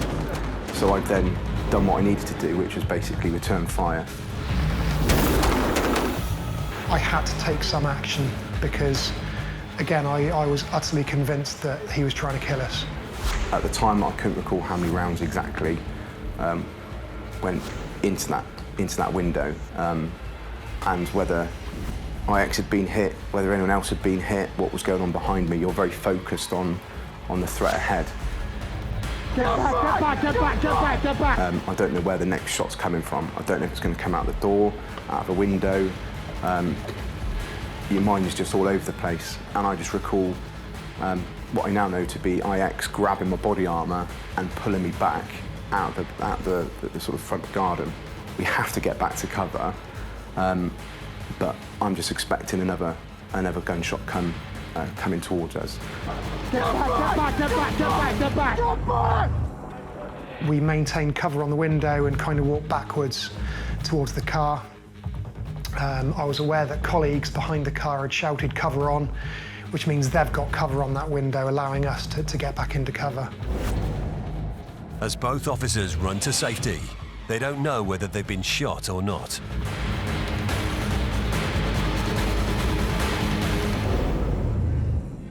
So while one person kept cover, another person would check us as best we could for any obvious injuries.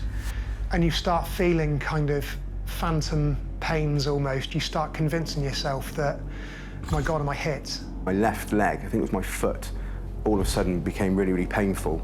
And it was my mind playing tricks with me. And then 999 calls started coming in from the male in the premises, which, with hindsight, just made my blood run cold. Hello? Hello, can you hear me? Yeah, you're through to the police. Could I have the location of your emergency? We get the location. I was just on a shootout with your police officers. They're surrounding the house right now. This house is going to go down. I've got 2 children and a woman inside this house. How do you want it to go down right now? I've just shot at your police. So let's see how willing they are to lose people as well. Because they've got unlimited ammo. How about that? Where are you? How about this? You've got the number to this. When someone outside this house right now is willing to speak to me, tell them to ring back. Otherwise, it's going to be a shootout. I'll lose my life tonight. Hearing that a woman and 2 children are in the house has a huge impact on the 2 officers. And at that point, I'm thinking, well, we've just had a bit of a gunfight, if you like, into a child's bedroom. I remember saying to IC, I've just shot into potentially a child's bedroom. And it's horrendous to think about that. It really is, but we weren't aware of that at the time. The first thing that my mind started playing over was, how is that possible? There was a point in my mind where I thought, well, what if I've shot a kid? And I do try and think, if we were aware of that at the time, how that would have altered what happened. And I don't know what difference it would have made, because I'm still convinced now that if we hadn't have returned fire, then he would have ended up killing one of us. A negotiator has arrived to communicate with the gunman. Officers IX and IC receive information that the woman and children are about to exit the house. He said that he was going to come out of the address, let them out of the address, but he was going to stand in front of them. If he comes out and they're behind him, and he's doing that potentially deliberately, and he's then going to raise his firearm and try and take us out again. Should, God forbid, we have to discharge a live round at him, it sounds horrendous, but it could go all the way through him and hit someone or something behind him. Thinking to myself, if that door opens and he does something, what am I going to do? Later, the standoff continues as the gunman refuses to give himself up. Heard our colleagues at the rear of the address say that further shots had been fired.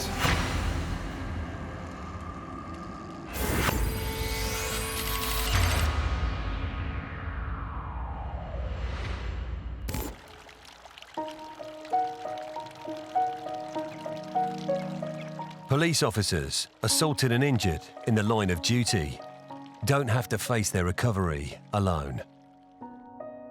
Retired police officer Colin Dixon has been assaulted numerous times in the course of his career, and the police treatment centre has been a haven for him. When you join the police, you think you're indestructible. The intensity of some of the assaults can stay with you for quite some time. You can quite easily burn out if you don't look after yourself. There are 2 police treatment centres in the UK, one in Castlebrae in Scotland and one in Harrogate in North Yorkshire. The centres operate as a charity, and around 4,000 officers attend every year. I see the officers when they come in on a Monday morning and they're quite apprehensive, nervous, and then they're given a programme of treatment. The Wednesday or Thursday of the first week, they become relaxed. You can actually see on a weekly basis the benefit that the rehabilitation that they get here gives them. Most officers attend for 2 weeks, and a dedicated team provide them with physical and emotional support. The fact that you are tolerating that, that's a really, really positive step. As well as a healthy diet. We're signed up to cut down on salt, sugar, saturated fat, and our cooking methods are healthier, i.e. poaching, baking, steaming, and play our part in their recuperation, really.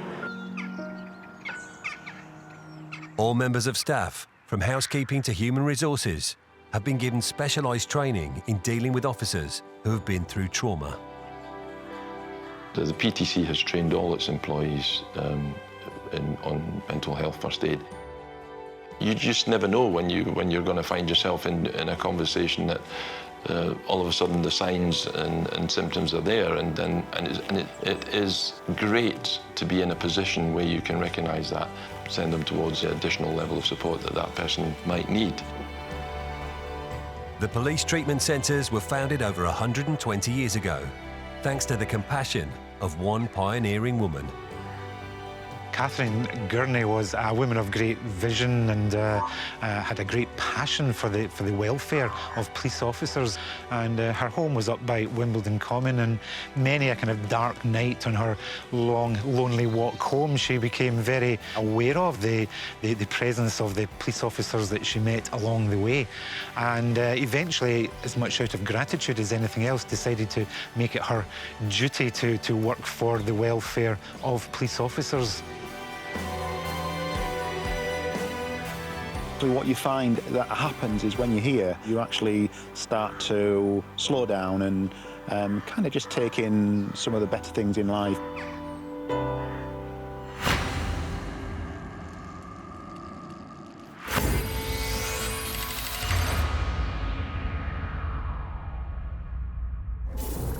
Back in Somerset, the firearms team is in the middle of a terrifying shootout.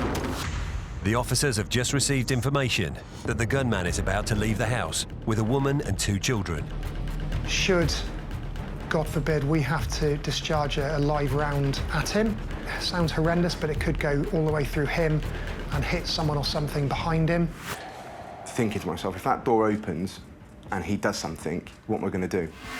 Fortunately, the gunman changes his mind and sends the woman and 2 children out through the back of the house. Thankfully, to the skill of the negotiators, and they managed to talk him out of that. After I saw them come out around the back of the address and around the side, and they were quickly hurried away to waiting ambulances and all the rest of it, just to check them over. And the relief I felt seeing them leave the address was enormous.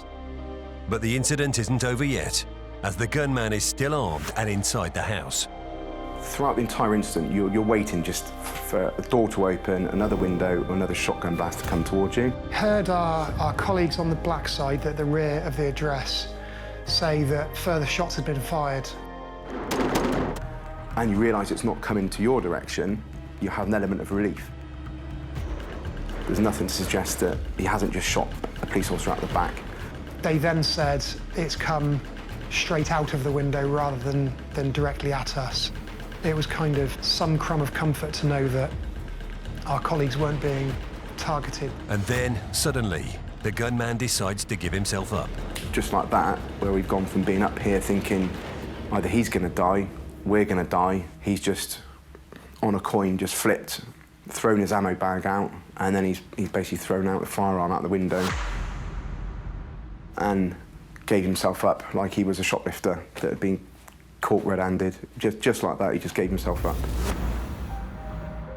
The police arrest the assailant, who is identified as Daniel Hannam. Only then could the firearms officers deal with the trauma of the incident.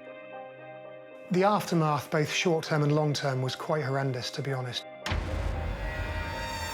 I remember on the way back to our base that morning, it just started to get light when the whole operation was stood down, and me and my colleague sort of took in turns to call our respective partners just to say, I'm going to be late, there's been an incident.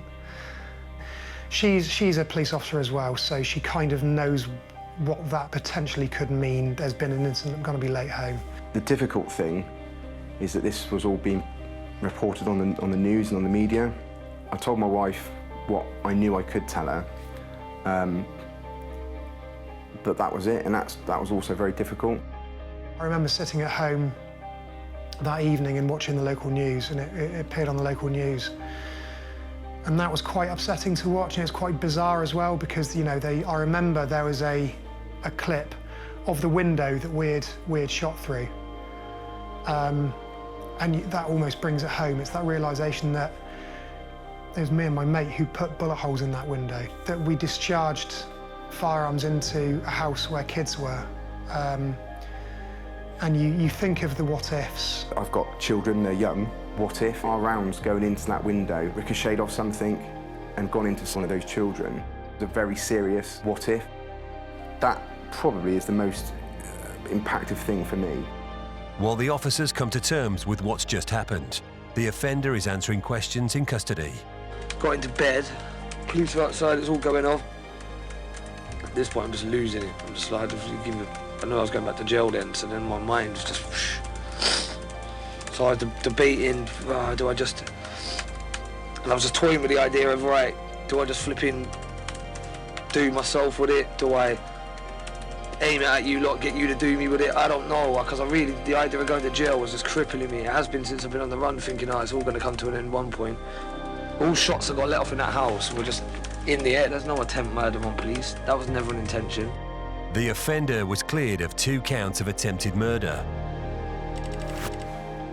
But he was convicted of possessing a firearm with intent to endanger life, possessing a firearm with intent to cause fear of violence, attempted burglary, and other offences. He received 24 years in prison with an extended 5-year period on licence. I think the sentence that the judge passed was fantastic. If it took us to deal with what we had to deal with, you've got to look at it as a positive. And I am happy that he isn't going to see the light of day for a minimum of 20 years. We were asked by the chief inspector at the time, you know, do you want to continue doing this role?